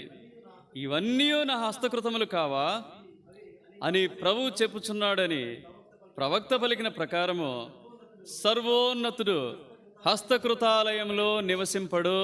ఎంతో డెకరేషన్ చేస్తూ ఉంటారు, నవ్వొస్తూ ఉంటుంది. ప్రభు ఉండటానికి వచ్చిందేమో. నీ ఒంట్లో అయితే నువ్వేం చేస్తా ఉన్నావు? ఏం చేస్తూ ఉంటారు చెప్పండి? వాక్యాలు లేవండి మందిరాలకు, ఏముంటాయి చెప్పండి? డెకరేషన్, చెమ్కీలు, తలుకులు మెరుస్తూ ఉంటాయి. ఎప్పుడు 3 పండుగలకు బాగా మెరుస్తూ ఉంటాయి. 4వ పండుగ కూడా ఉంది, జనవరి 1. మొత్తం 4కి ఏం చేస్తూ ఉంటారు? ఇంటికి దిగేస్తారు, మందిరాలకు దిగేస్తారు. చెమ్కీలు, మామూలు చెమ్కీలు కాదు. నీ హృదయంలో ఆయన వెలుగుదాన్ని చూస్తూ ఉంటే, నీ దేహం అనే ఆలయంలో ఉండాలని ఆయన ఇష్టపడతా ఉంటే, నీ దేహాన్ని వెలిగించి నీ దేహంలో పాపం లేకుండా, నీ దేహంలో పరిశుద్ధత, నీతి, యథార్థత, సత్యం ఉండాలని ఆయన ఇష్టపడతా ఉంటే నువ్వు తలుకు వెలుగులు పెట్టుకుంటున్నావు. ఇదండి ఎంతోమంది జీవితాలు ఏమైపోయాయి చెప్పండి? దేహం అనే మందిరాలు పాడైపోయాయి. అయితే ఇక్కడ కూర్చున్న నిన్ను నన్ను ప్రభు ఏం చేస్తా వచ్చాడు? కట్టటానికి పిలుస్తూ ఉన్నాడు. యెషయా 42:6-7 వచనాలు. నిన్ను నన్ను ఎందుకు రక్షించుకున్నాడో తెలుసా? ఎందుకు నడిపించాడో తెలుసా? ఎందుకు పరిచరించాడో తెలుసా? ఎందుకు రక్షణ అనే అనుభవంలోనికి నడిపించాడో తెలుసా? నువ్వు ఖాళీగా ఉండటానికి కాదు, నువ్వు సోమరిగా ఉండటానికి కాదు, నిష్ప్రయోజకుడిగా ఉండటానికి కాదు, పని లేనివాడిగా ఉండటానికి కాదు. ఎందుకు నియమించాడు? యెషయా 42:6-7 వచనాలు.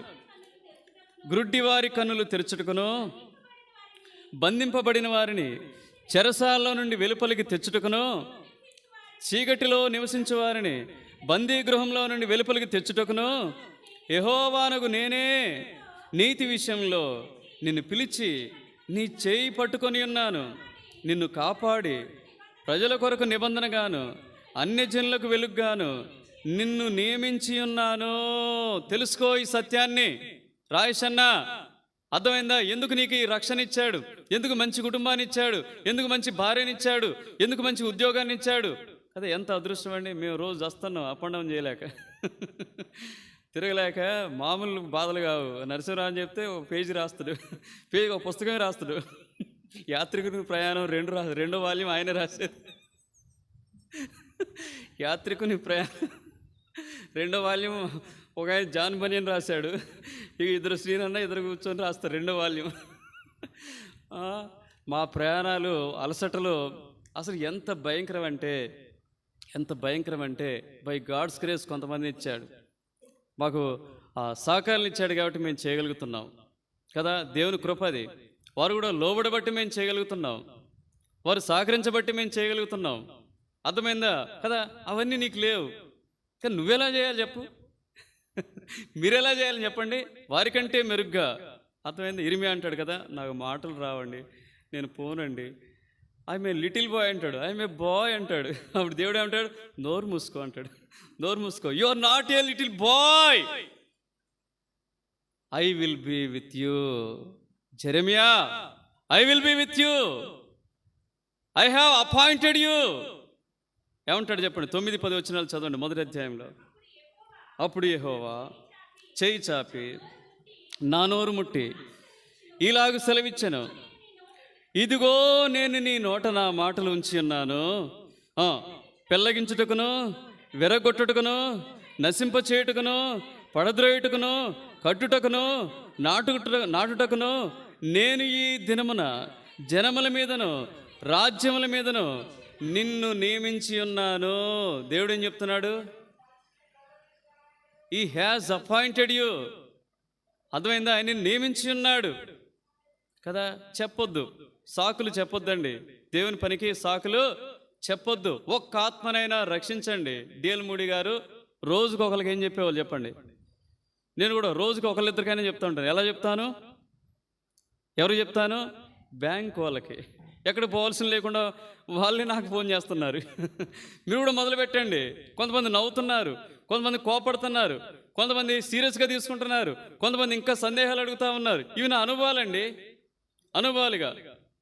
అర్థమైందా? ఒక్కొక్కసారి బిజీగా ఉన్న క్లాస్లో ఉన్న క్లాస్ అంతా ఆపి పక్కకి వెళ్ళి ఏం చేస్తానని చెప్ప, యేసు ప్రభు నిజమైన దేవుడు, లోకరక్షకుడు, నీ పాపాల నిమిత్తం ఈ లోకానికి వచ్చాడు, నేను రక్షించిన నిమిత్తమై కలువరిశిలో తన ప్రాణాన్ని బలిగా పెడతా వచ్చాడు, ఆ తర్వాత నేను నీతిమంతుడిగా చేయడానికి 3వ దినాన్ని తిరిగి లేచాడు, ఈ మాట నమ్మితే నువ్వు రక్షణ పొందుతావు.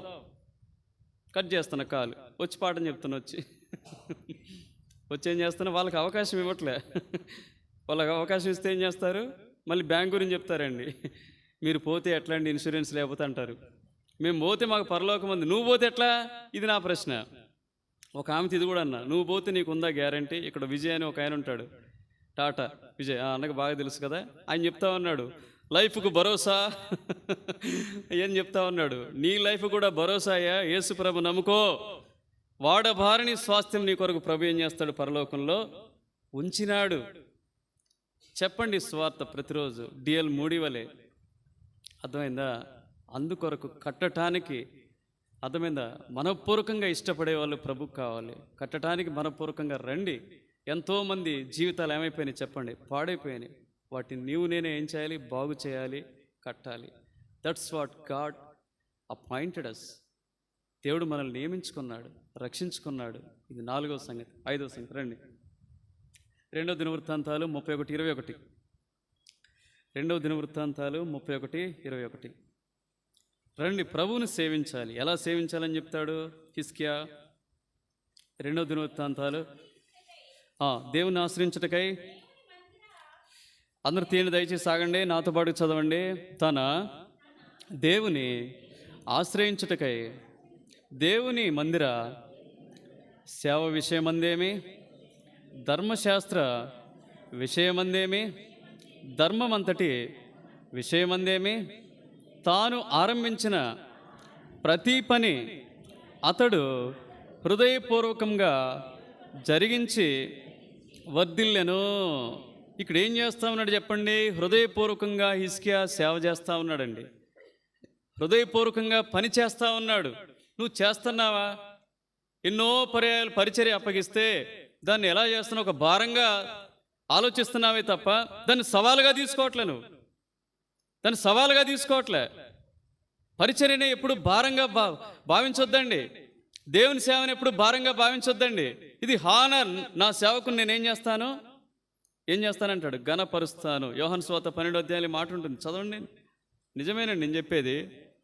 ఆయన సేవించే క్రమంలో ప్రభు ఎవరినైనా, నన్నైనా, పరిచారకుడైన నిన్నైనా, అర్థమైందా, ఏ కొద్ది పని చేసినా, ఏ చిన్న పని చేసినా నువ్వు హృదయపూర్వకంగా చేస్తే, యోహాను సువార్త 12వ అధ్యాయము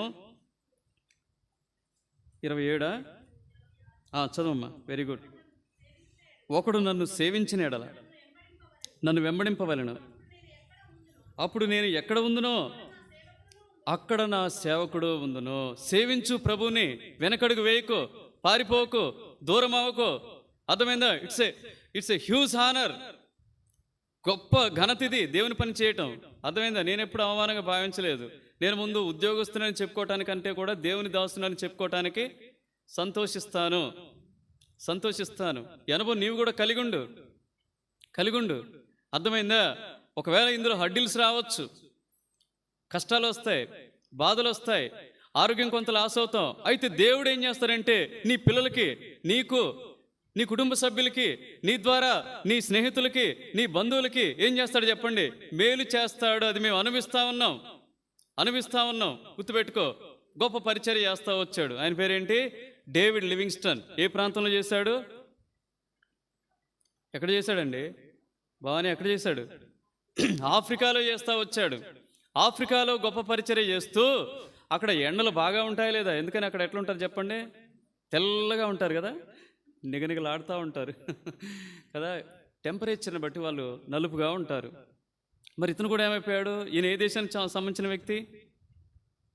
డేవిడ్ లివింగ్స్టన్ ఏ దేశం?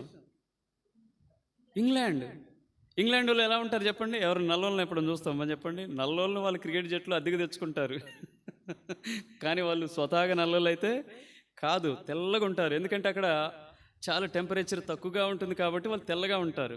మరి ఇతను అక్కడ పరిచర్య అంతా చేసిన తర్వాత, అనేకులు ప్రబోధకు నడిపించిన తర్వాత, ఒకానొక దినాన ఎక్కడికి వచ్చాడంటే తిరిగి ఇంగ్లాండ్ దేశానికి వచ్చాడు. తిరిగి ఎక్కడికి వెళ్ళాడు? తన ఇంటికి వెళ్ళాడు.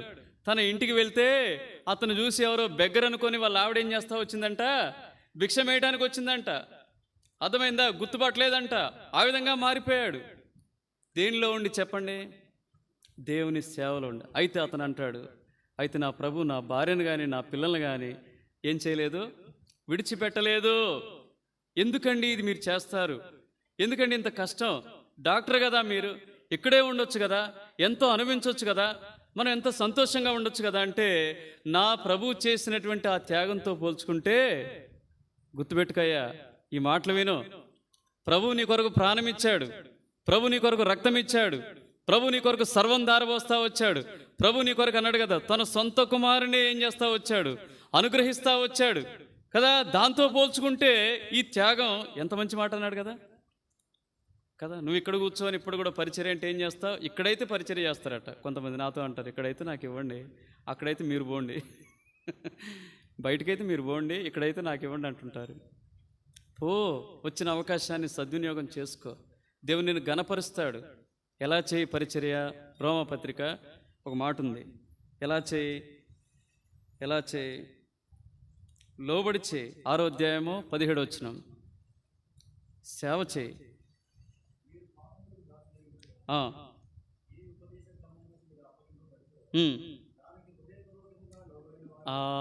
అర్థమైందా? దేనికి లోబడు? హృదయపూర్వకంగా ప్రభు పనికి లోపరుచుకో నిన్ను నువ్వు. తర్వాత రోమ 12:11 చదువు త్వరగా.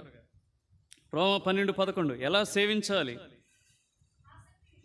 ఆసక్తి విషయంలో మాంద్యులు కాక ఆత్మయందు తీవ్రత గలవారై ప్రభువుని సేవించు. దేవుడు కోరుతా ఉన్నది. ఇంకెలా సేవించాలి? 2 అపోస్తుల కార్యాలు 20:19. ఏనాడైనా భారం ఉందా నీకు? ఏనాడైనా పట్టింపు ఉందా నీకు? ఏనాడైనా ప్రభు నాకు ఎంత క్షేమాన్ని ఇస్తా ఉన్నాడు, ఎంతగా నా కుటుంబాన్ని ఆశీర్వదిస్తా ఉన్నాడు, ఎంతగా తన వాగ్దానాలు తన పక్షంగా నా పక్షంగా నెరవేరుస్తా ఉన్నాడు. ఉందా నీకు ఇలాంటి గమనం, వైఖరి నీ జీవితంలో? ప్రభు కొరకు ఏమైనా చేస్తున్నావా చెప్పు. 20:19 చదవండి. యూదుల కుట్రల వలన నాకు శోధనలు సంభవించినను కన్నీళ్లు విడుచుచు పూర్ణమైన వినయభావంతో నేను ఎలాగూ ప్రభువును సేవించుచుంటినో మీకు ఎలా సేవిస్తా ఉన్నాడంట? పూర్ణమైన ఈ వినయం అండి. ప్రభా, నేను నీ కొరకు చేయాలయ్యా, నువ్వు నా కొరకు చేసినటువంటి త్యాగంతో పోల్చుకుంటే చాలా స్వల్పమైన వినయభావంతో. ఇంకో మాట రాస్తాడు తిమోతికి రాస్తూ పౌలు భక్తుడు ఏమంటాడు తెలుసా? 1వ అధ్యాయం 4వ వచనం. ఇలా సేవించు. 2వ తిమోతి 1:4 అమ్మా.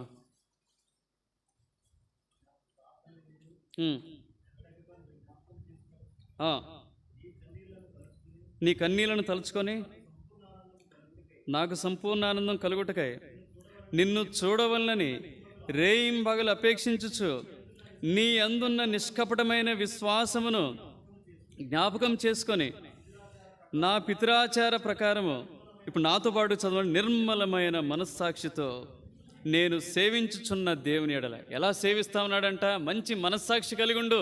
నీ మనస్సాక్షి చెప్తూనే ఉంటుంది, దేవుని కొరకు నువ్వేం చేయవా, దేవుని కొరకు నీకు భారం లేదా, పట్టింపు లేదా, దేవుని నీ కొరకు ఇన్ని చేస్తే నువ్వేం చేయకుండా ఉంటావా? మనస్సాక్షి నేను గద్దిస్తున్నా. కొంతమంది ఏం చేస్తూ ఉంటారు, ఊరుకో, నా శరీరం కంటే నువ్వు ఎక్కువ చెప్పు అని ఏం చేస్తూ ఉన్నారు? సప్రెస్ చేస్తూ ఉన్నారు కాన్షియన్స్ని. Don't do it. లోబడు. మంచి మనస్సాక్షితో ప్రభు పని చేయి. అందుకని అంటాడు ఒక పౌలు భక్తుడు, ఇన్ని బాధలు ఉన్నాయంటాడు, నేను సేవించుచున్న దేవుడు ఎలాంటి వాడో అంటాడు. చూడండి, ఇలా సేవించి అపోస్తుల కార్యాలు 27వ అధ్యాయంలో ఒక మాట అంటాడు. 22 నుంచి 25 వరకు చదవండి. అపోస్తుల కార్యాలు 27వ అధ్యాయము. ఇప్పుడు ఆయనను ధైర్యం తెచ్చుకొనుడని మిమ్మల్ని వేడుకొనుచున్నాను, వాడకే గాని మీలో ఎవని ప్రాణమునకైనను హాని కలగదు. నేను ఎవని వాడనో, ఎవరిని సేవించుచున్నానో ఆ దేవుని దూత గడిచిన రాత్రి నా యొద్ద నిలిచి, సౌలా భయపడకము, నీవు కైసరు ఎదుట నిలవలసి ఉన్నది. ఏమంటున్నాడు చెప్పండి? భయపడొద్దు. ఒక మాట అన్నాడు పౌలు భక్తుడు, నేను సేవించుచున్న దేవుడు ఎవరో తెలుసా? నిన్ను రక్షింప సముద్రుడండి, నీకు తోడుగా ఉంటాడండి, నీకు ఆదరణ ఇస్తాడండి, తన వాగ్దానాలు నీ పక్షాన్ని నెరవేరుస్తాడండి. అర్థమైందా? నీకు ధైర్యాన్ని ఇస్తాడండి, నీ అక్కర్లు తీర్చగలడండి, నీకు చాలని దేవుడిగా ఉండగలడండి, కీడు నుంచి తప్పించగలడండి, రోగాల బారి నుంచి నేను కాపాడగలడండి. ఆయన నువ్వు సేవించవా? ఆయన నువ్వు సేవించలేవా చెప్పు, సేవించలేవా చెప్పు. నేను కాపాడగలడు ఆయన. అర్థమైందా? ప్రభు పనిలో ఉన్న నాకు ఏదైనా అవుద్దేమో, నా సమయం అవుద్దేమో, నాకు ఏదైనా అవుద్దేమో, అయ్యేం పెట్టుకో మాకు. దేవుని హృదయపూర్వకంగా హిజ్కియా ఏ విధంగా సేవిస్తూ వచ్చాడో ఆ విధంగా నీవు నేను సేవించాలనేదే ప్రభు యొక్క కోరిక. ఆరోదిగా రండి, ఆరోదిగా దయచేసి తీయండి. యోనా గ్రంథం 3వ అధ్యాయం 9వ వచనం. ఆరోదిగా హృదయపూర్వకంగా ఏమి చేయాలి?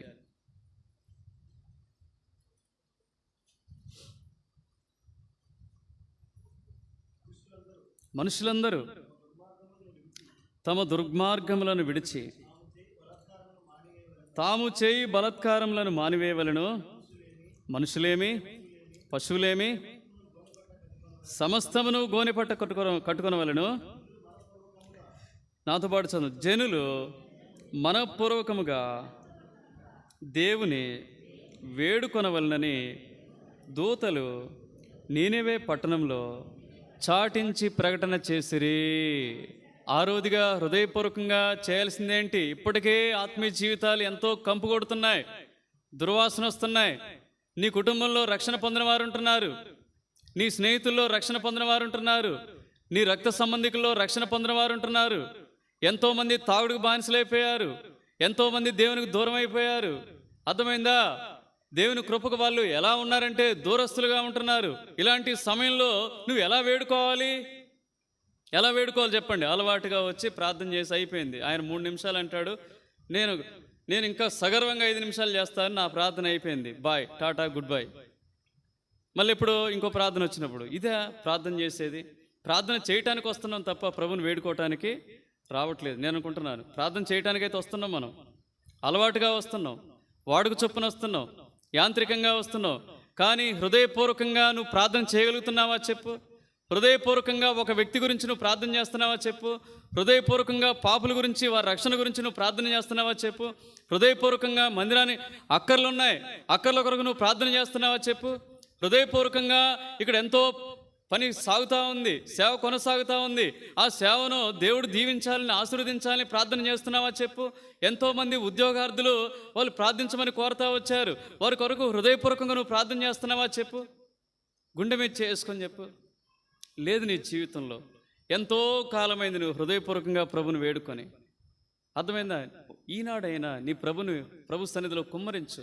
హన్నా ఏం చేస్తా వచ్చింది చెప్పండి? తన హృదయాన్ని ప్రభు సన్నిధిలో కుమ్మరించిందండి. ప్రార్థించేటప్పుడు ఎంతో చక్కగా ప్రార్థించింది, తనివి తీరా ప్రార్థించింది, మనపూర్వకంగా ప్రార్థించింది. చూడండి ఆ మాట, 1 సమూయేలు గ్రంథము 1వ అధ్యాయంలో మాట రాయబడతా వచ్చింది. 15వ వచనం త్వరగా చదవండి.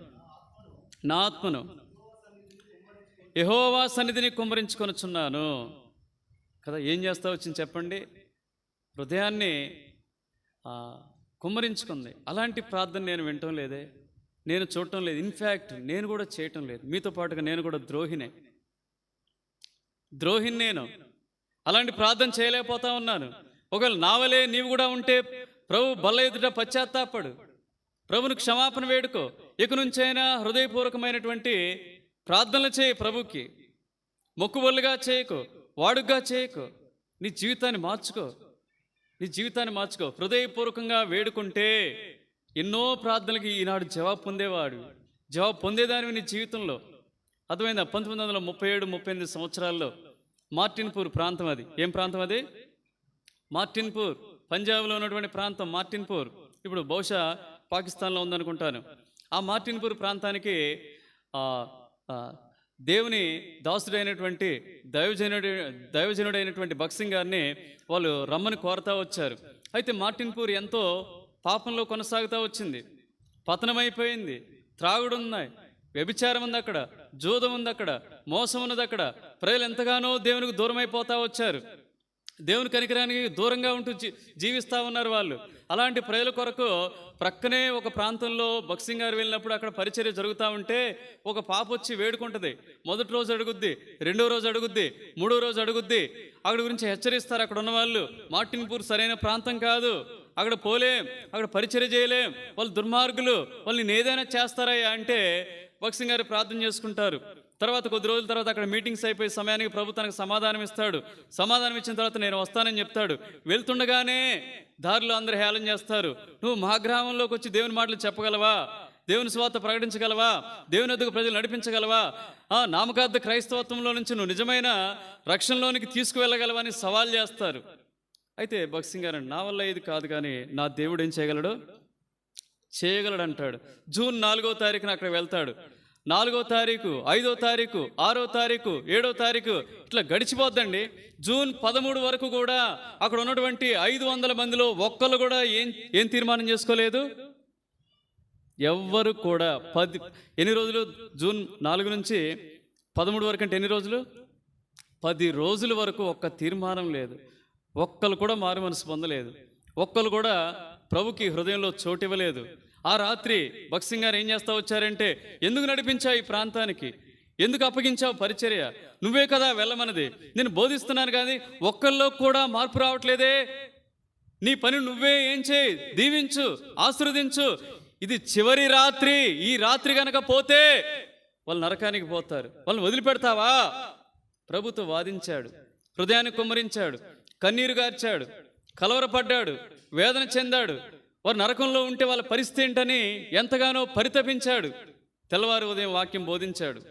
వాక్యం బోధించుండగా 14వ తారీఖు ఏమైంది చెప్పండి? అక్కడ ఉన్నటువంటి మొత్తం కూడా 500 మంది, మీరు పుస్తకం చదవండి, 500 మంది ఏం చేశారంట? వారు చేతులు ఎత్తారంట. ఎంతమంది ప్రభుని అంగీకరిస్తున్నారు? ఎంతమంది మీరు ప్రభుకి హృదయంలో అంటే మీ హృదయంలో ప్రభుకు చోటు ఇవ్వాలని ఇష్టపడుతున్నారంటే అందరూ కూడా తమ పాపాలు ఒప్పుకొని పశ్చాత్తాపడి హృదయాలని ప్రభుకు అప్పగించారండి. అప్పగించారు. దేన్ని బట్టి చెప్పండి? అది హృదయపూర్వకమైనటువంటి విజ్ఞాపన. ఆనాడు మన పితరులు కూడా చేస్తూ వచ్చారు. 78వ కీర్తనలో ఎప్పుడైనా సరే అది క్షమాపణే కానీ, అక్కరే కానీ, నీ భర్త రక్షణే కానీ, ఏదైనా సరే హృదయపూర్వకంగా నువ్వు ప్రభుని వేడుకుంటే ప్రభు ఏం చేస్తారంటే అనుగ్రహిస్తాడు, కనికర పడతాడు. 78వ కీర్తన 34 వచనం చదవండి.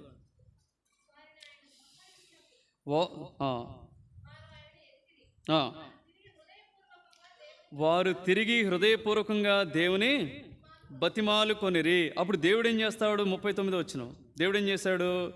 కాగా వారు కేవలం శరీరులై ఉన్నారనియో, విసరి మరలి రాని గాలివలే నున్నారనియో ఆయన జ్ఞాపకం చేసుకుంటాడు. నీ భర్తనే జ్ఞాపకం చేసుకుంటాడు, నీ యొక్క తల్లిదండ్రుల్ని జ్ఞాపకం చేసుకుంటాడు, నీ ఇరుగు పొరుగు వారిని జ్ఞాపకం చేసుకుంటాడు. నువ్వెవరి కొరకైతే ప్రార్థిస్తున్నావో జ్ఞాపకం చేసుకుంటాడు. నీ ఉద్యోగం కొరకు జ్ఞాపకం చేసుకుంటాడు, నీ అక్కర కొరకు జ్ఞాపకం చేసుకుంటాడు, నీ ఆరోగ్యం కొరకు జ్ఞాపకం చేసుకుంటాడు, నీ పిల్లల భవిష్యత్తు కొరకు.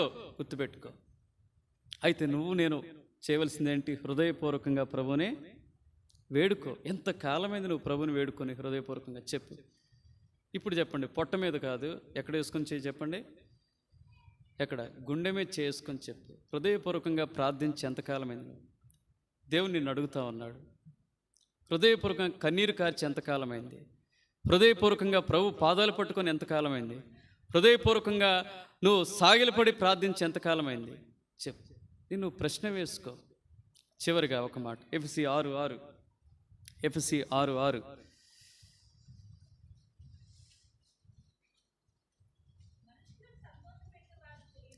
మనుషులు సంతోషపెట్టువారు చేయనట్లు కంటికి కనబట్టుకే కాక క్రీస్తు దాసులమని ఎరిగి దేవుని చిత్తమును మనపూర్వకంగా జరిగించుచు మనుషులకు చేసినట్లు కాక ప్రభువునకు చేసినట్లే ఇష్టపూర్వకంగా సేవ చేయుడి. సరే, 7వ వచనం మన ప్రాముఖ్యమైనది కాదు, కానీ దాని గురించి మనం చెప్పుకున్నాం. కానీ దేవుని చిత్తమును మనపూర్వకంగా జరిగించాలి. మొట్టమొదటిగా ఏం చేయాలి? లెటస్ రిమైండ్, గుర్తు చేసుకుందాం. మొట్టమొదటిగా ఏం చేయాలి చెప్పండి? మనపూర్వకంగా ఏం చేయాలి? ఆరాధించాలి లేదా అర్పించాలి. రెండోదిగా అనుసరించాలండి ప్రభుని హృదయపూర్వకంగా. మూడోదిగా క్షమించాలి. ఎవరు నీకు శత్రువు ఉండకూడదు నీ జీవితంలో, ఎలాంటి క్రోధం హృదయంలో పెట్టుకోకూడదు. నాలుగోదిగా కట్టుటకు మనపూర్వకంగా పూనుకోవాలి. ఐదోదిగా సేవించాలి, మనపూర్వకంగా ప్రభుని సేవించాలి, ప్రభు పనిని సేవించాలి. ఆ తర్వాత ఆరోదిగా మనపూర్వకంగా వేడుకోవాలండి. చివరిదిగా మనపూర్వకంగా ఆయన చిత్తమో నేను చేయాలండి. ఎన్నో పర్యాలు దేవుడు తన వాక్యం ద్వారా నీతో మాట్లాడాడు అది చేయొద్దని. ఇప్పటికి నువ్వు అదే చేస్తా ఉన్నావు. ఇది చేయాలని అది చేయటం లేదు. ఏం చేయాలి? మనపూర్వకంగా దేవుని చిత్తాన్ని మనపూర్వకంగా చేయాలి. దేవుని ఇష్టాన్ని, దేవుని సంకల్పాన్ని, దేవుని ఉద్దేశాన్ని మనపూర్వకంగా చేయాలి. ఏమిటి దేవుని యొక్క ప్రధానమైనటువంటి ఉద్దేశాలు? ఇక్కడ కూర్చున్న వాళ్ళు చాలామంది ఏం పొందలేదంటే పాపక్షమాపణ పొందలేదు. కానీ మందిరానికి పోతున్నారు, వస్తున్నారు, మందిరానికి పోతున్నారు, వస్తున్నారు. దేవుని సంకల్పం ఏంటో తెలుసా? అందరూ అంతటా పాపం నొప్పుకొని ఏం చేయాలి? మారు మనస్సు. ఇది దేవుని చిత్తం అండి. అర్థమైంది? నీ హృదయం మారలే, నువ్వు నామకార్థ క్రైస్తవుడిగా ఉంటున్నావు. కారణం ఏంటి? నువ్వు వెళ్తున్నటువంటి స్థలంలో నీకు ఇవి చెప్పరు. అర్థమైందా? నీకేం చెప్తారు? మందిరానికి వచ్చావు, నువ్వు దీవించబడదు గాక, నువ్వు ఆశీర్వదించబడదు గాక, నీ కుటుంబం ఎంత చక్కగుందో, ఎంత చక్కగున్నా నువ్వు రక్షణ పొందకపోతే, మారు మనసు పొందకపోతే, పాపక్షమాపణ పొందకపోతే, ఇవి 3 దేవుని యొక్క చిత్తాలండి. 1 తిమోతి 2:4-5 వచనాల్లో ఉంది. మనుషులందరూ ఏం పొందాలని దేవుని యొక్క సంకల్పం? రక్షణ పొందాలి. ఇక్కడ ఉన్నావు కానీ నీకు దీని గురించి చెప్పరండి. ఏనాడైనా చెప్పండి. నువ్వు వెళ్తున్నటువంటి మందిరంలో పాపక్షమాపణ గురించి, మారు మనసు, తిరిగి జన్మించడం గురించి, రక్షణ గురించి ఎప్పుడైనా చెప్పారా? చెప్పు. ఇక్కడికి వచ్చావు ఈరోజు, వీటి గురించి ఎవరైనా చెప్పారా నీకు? చెప్పరు. కానీ నువ్వేమంటావు? ఇది మా మందిరం. వాళ్ళు కూడా అంతే కదా. యూదులు కూడా దేన్ని బట్టి అతిశయపడ్డారంట? యెరూషలేమును బట్టి అతిశయపడితే యేసయ్య అంటాడు అనమాట, ఇది ఒకనాడు కూలిపోద్ది, దీని మీద నేను 3 రోజులు నేనేం చేస్తాను? ఆత్మీయ మందిరాలు కడతాను అన్నాడు యేసయ్య. అర్థమైంది? భూ సంబంధమైన మందిరం కాదు కదా. ఇవి చెప్పరు నీకు కదా. మా మందిరం, కొంతమంది ఏమంటారు? మా మందిరం అండి ఎంత గొప్ప, మేము ఎప్పుడు పోతున్నాం తెలుసా? ఎప్పుడు పోతున్నాం? మా తాత ముత్తాతల నుంచి ఘనంగా పేరు మార్చుకున్నాం. ఘనంగా ఏం చేస్తారు చెప్పండి? పేరు మార్చుకుంటారు. బ్రతుకులేదు మార్పు, బ్రతుకులేదు మార్పు. ఇస్తూనే ఉన్నావు కానుకలు, ఇస్తూనే ఉన్నావు, రాస్తూనే ఉన్నావు చందాలు, తీసుకుంటూనే ఉన్నావు సభ్యత్వాలు, తీసుకుంటూనే ఉన్నావు. సమాధులకు ఏముందంటారు చెప్పండి? గొప్పగా ఏం చెప్తారు? మాకు సమాధులు ఏమున్నది? జాగున్నదండి. పరలోకంలో జాగలేదు, గుర్తుపెట్టుకో. నీకు ఎక్కడుంది? సమాధుల్లో అయితే ఉంది, పరలోకంలో ఏం లేదు. ఒక క్రమమైనటువంటి సహవాసాన్ని వెతుక్కో. ఇకనైనా నీ బ్రతుకును మార్చుకో. ఇకనైనా ప్రభు యొక్క సంకల్పం ఏంటో తెలుసా? పాపాలు ఒప్పుకొని నీ హృదయాన్ని మార్చుకొని నువ్వు రక్షణ పొందాలి. నువ్వేమో ఆయనకు విరోధమైన ఆలోచన పెట్టుకుంటావు. యెహోవాకు విరోధమైనటువంటి స్థలానికి వెళ్తా ఉన్నావు, అలాంటి స్థలంలో ఆరాధిస్తూ ఉన్నావు, అలాంటి ఆలోచనలు కలిగి ఉన్నావు. ఓ మాట అంటున్నాను, చదవండి. సామెతలు 20:31 మాట ఉంది, చదవండి. సామెతలు 21:30. యెహోవాకు విరోధమైన జ్ఞానమైనను, వివేచన అయినను, ఆలోచన అయినను నిలువది. గుర్తుపెట్టుకో. ఆయన ఆలోచన కాకుండా, ఆయన చెప్పినవి కాకుండా చెప్పనివన్నీ చేస్తూ ఉంటారండి. ఎప్పుడైనా యేసు ప్రభు కోత పండుగ చేయమని చెప్పాడా? చెప్పండి. మంటల పండుగ చేయమని చెప్పాడా? చెప్పండి. సమాధుల పండుగ చేయమని చెప్పాడా? చెప్పండి. ఉంటే నేను ఇక్కడ సేవ మానేస్తా, ఇది నాకు బైబిల్లో చూపిస్తే ఏం చేస్తాను? ఏం చేస్తాను చెప్పండి? బహిరంగంగా చెప్తున్నాను, మానేస్తాను సేవ, మీ చోటుకు వస్తా నేను. లేవండి ఆయన చెప్పింది. ఆయన చెప్పినవేంటి? 3 చెప్పాడు ప్రధానంగా. పాపాలు ఒప్పుకోండి, పశ్చాత్తాపడండి, రెండోది మారు మనసు పొందండి. బైబిల్లో ఇవి రాస్తా వచ్చాడు. పండుగల గురించి ఏం రాయలేదు ఆయన. రక్షణ పొందండి, ప్రతి స్వార్థలో రక్షణ పొందండి, ప్రతి స్వార్థలో రక్షణ పొందండి. తర్వాత బాప్తిజం 4. ఏం పొందాలి? నిజమైన బాప్తిజం. పెళ్లికి బాప్తిజం కాదు, పేరు మార్చుకున్నందుకు బాప్తిజం కాదు, మందిరానికి పోతున్నందుకు బాప్తిజం కాదు, మారు మనస్సు విషయమైన బాప్తిజం పొందమని ప్రభు కోరతా వచ్చాడు. ఇవి చెప్పరే, ఇవి నువ్వు చేయవే. ఏమనంటే తాటిమట్ట పట్టుకొస్తావు. తాటిమట్ట, ఈతమట్ట. ఎవడికండి అది మేలు? ఎవడికి అది మేలు చేసే చెప్పండి? ఏమనంటే సమాధి పోయి క్యాండిల్స్ కదా, మంచి ముసుగులు వేసుకొని భలే. నేను విమర్శించాలని కాదండి, అవి బైబిల్లో లేవండి. అవి బైబిల్లో యేసు ప్రభు చెప్పినవి కావండి. అవి కావండి. అవి ఆవేదనతో చెప్తున్నాను, భారంతో చెప్తున్నాను, బాధ్యతతో చెప్తున్నాను. వాక్యం తెలిసిన వ్యక్తిగా, వాక్యము దేవుడు ప్రత్యక్షపరచబడినటువంటి వ్యక్తిగా చెప్తున్నాను. అబద్ధాలు కావివి, మోసాలు కావివి. ఇక్కడ కొంతమంది ఇక్కడ పోయి ప్రతిమలకు సేవిస్తూ ఉంటారు, దాని చుట్టూ ప్రతిమలే ఉంటాయి. దాన్ని పోయి ఏం చేస్తూ ఉంటారు? జపాలు, ప్రతిమలు ఉన్నాయండి బైబిల్లో. ఎందుకండి అలాంటి స్థలానికి పోతారు? జీవితాలు కాని స్థలానికి వెళ్తాయి ఒకనాడు, గుర్తుపెట్టుకో. కాని స్థలాల్లోనికి వెళ్తారు. గుర్తుపెట్టుకో, అనేకమైన దెబ్బలు తింటున్నావు నీ జీవితంలో.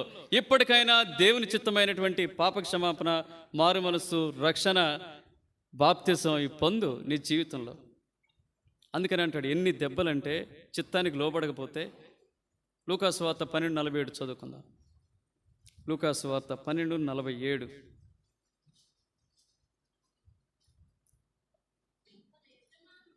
తన యజమానుని చిత్తమెరిగియుండి సిద్ధపడక అతని చిత్తము చొప్పున జరిగింపగా ఉండు దాసునికి అనేకమైన దెబ్బలు తగులును.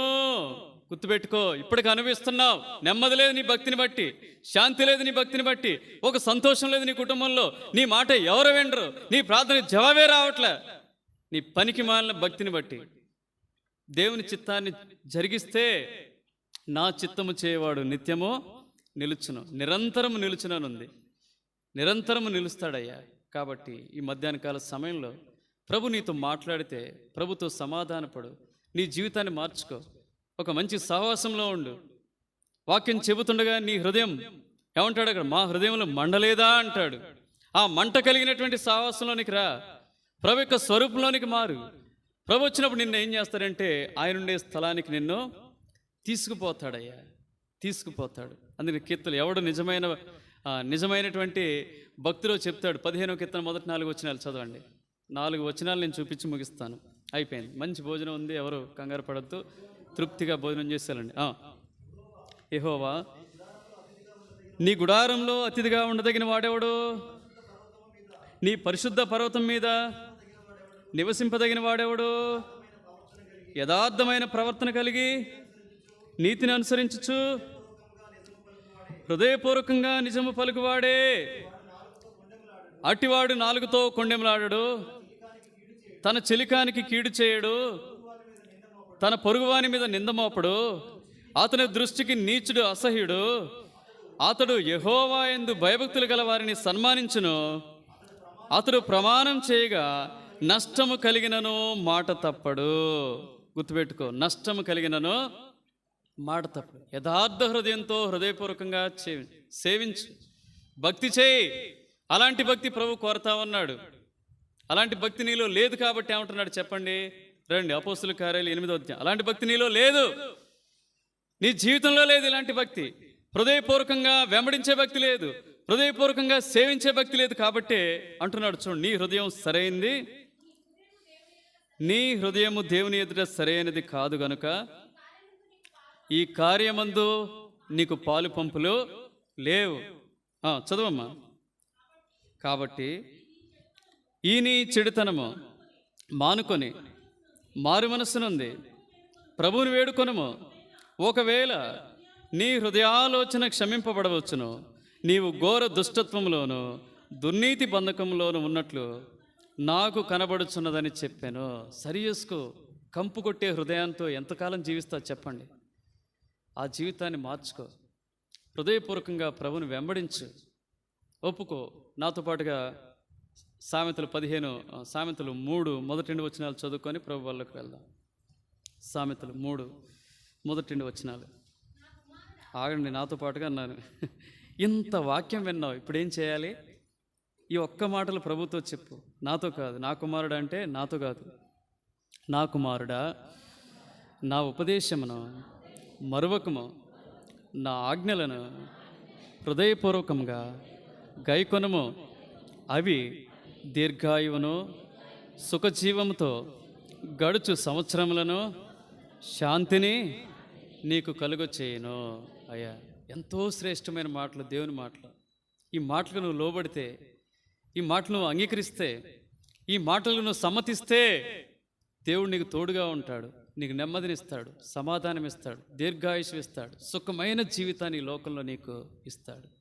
కాబట్టి ప్రభుతో సమాధానపడు, హృదయపూర్వకంగా భక్తి చేయి. ఇక నుంచైనా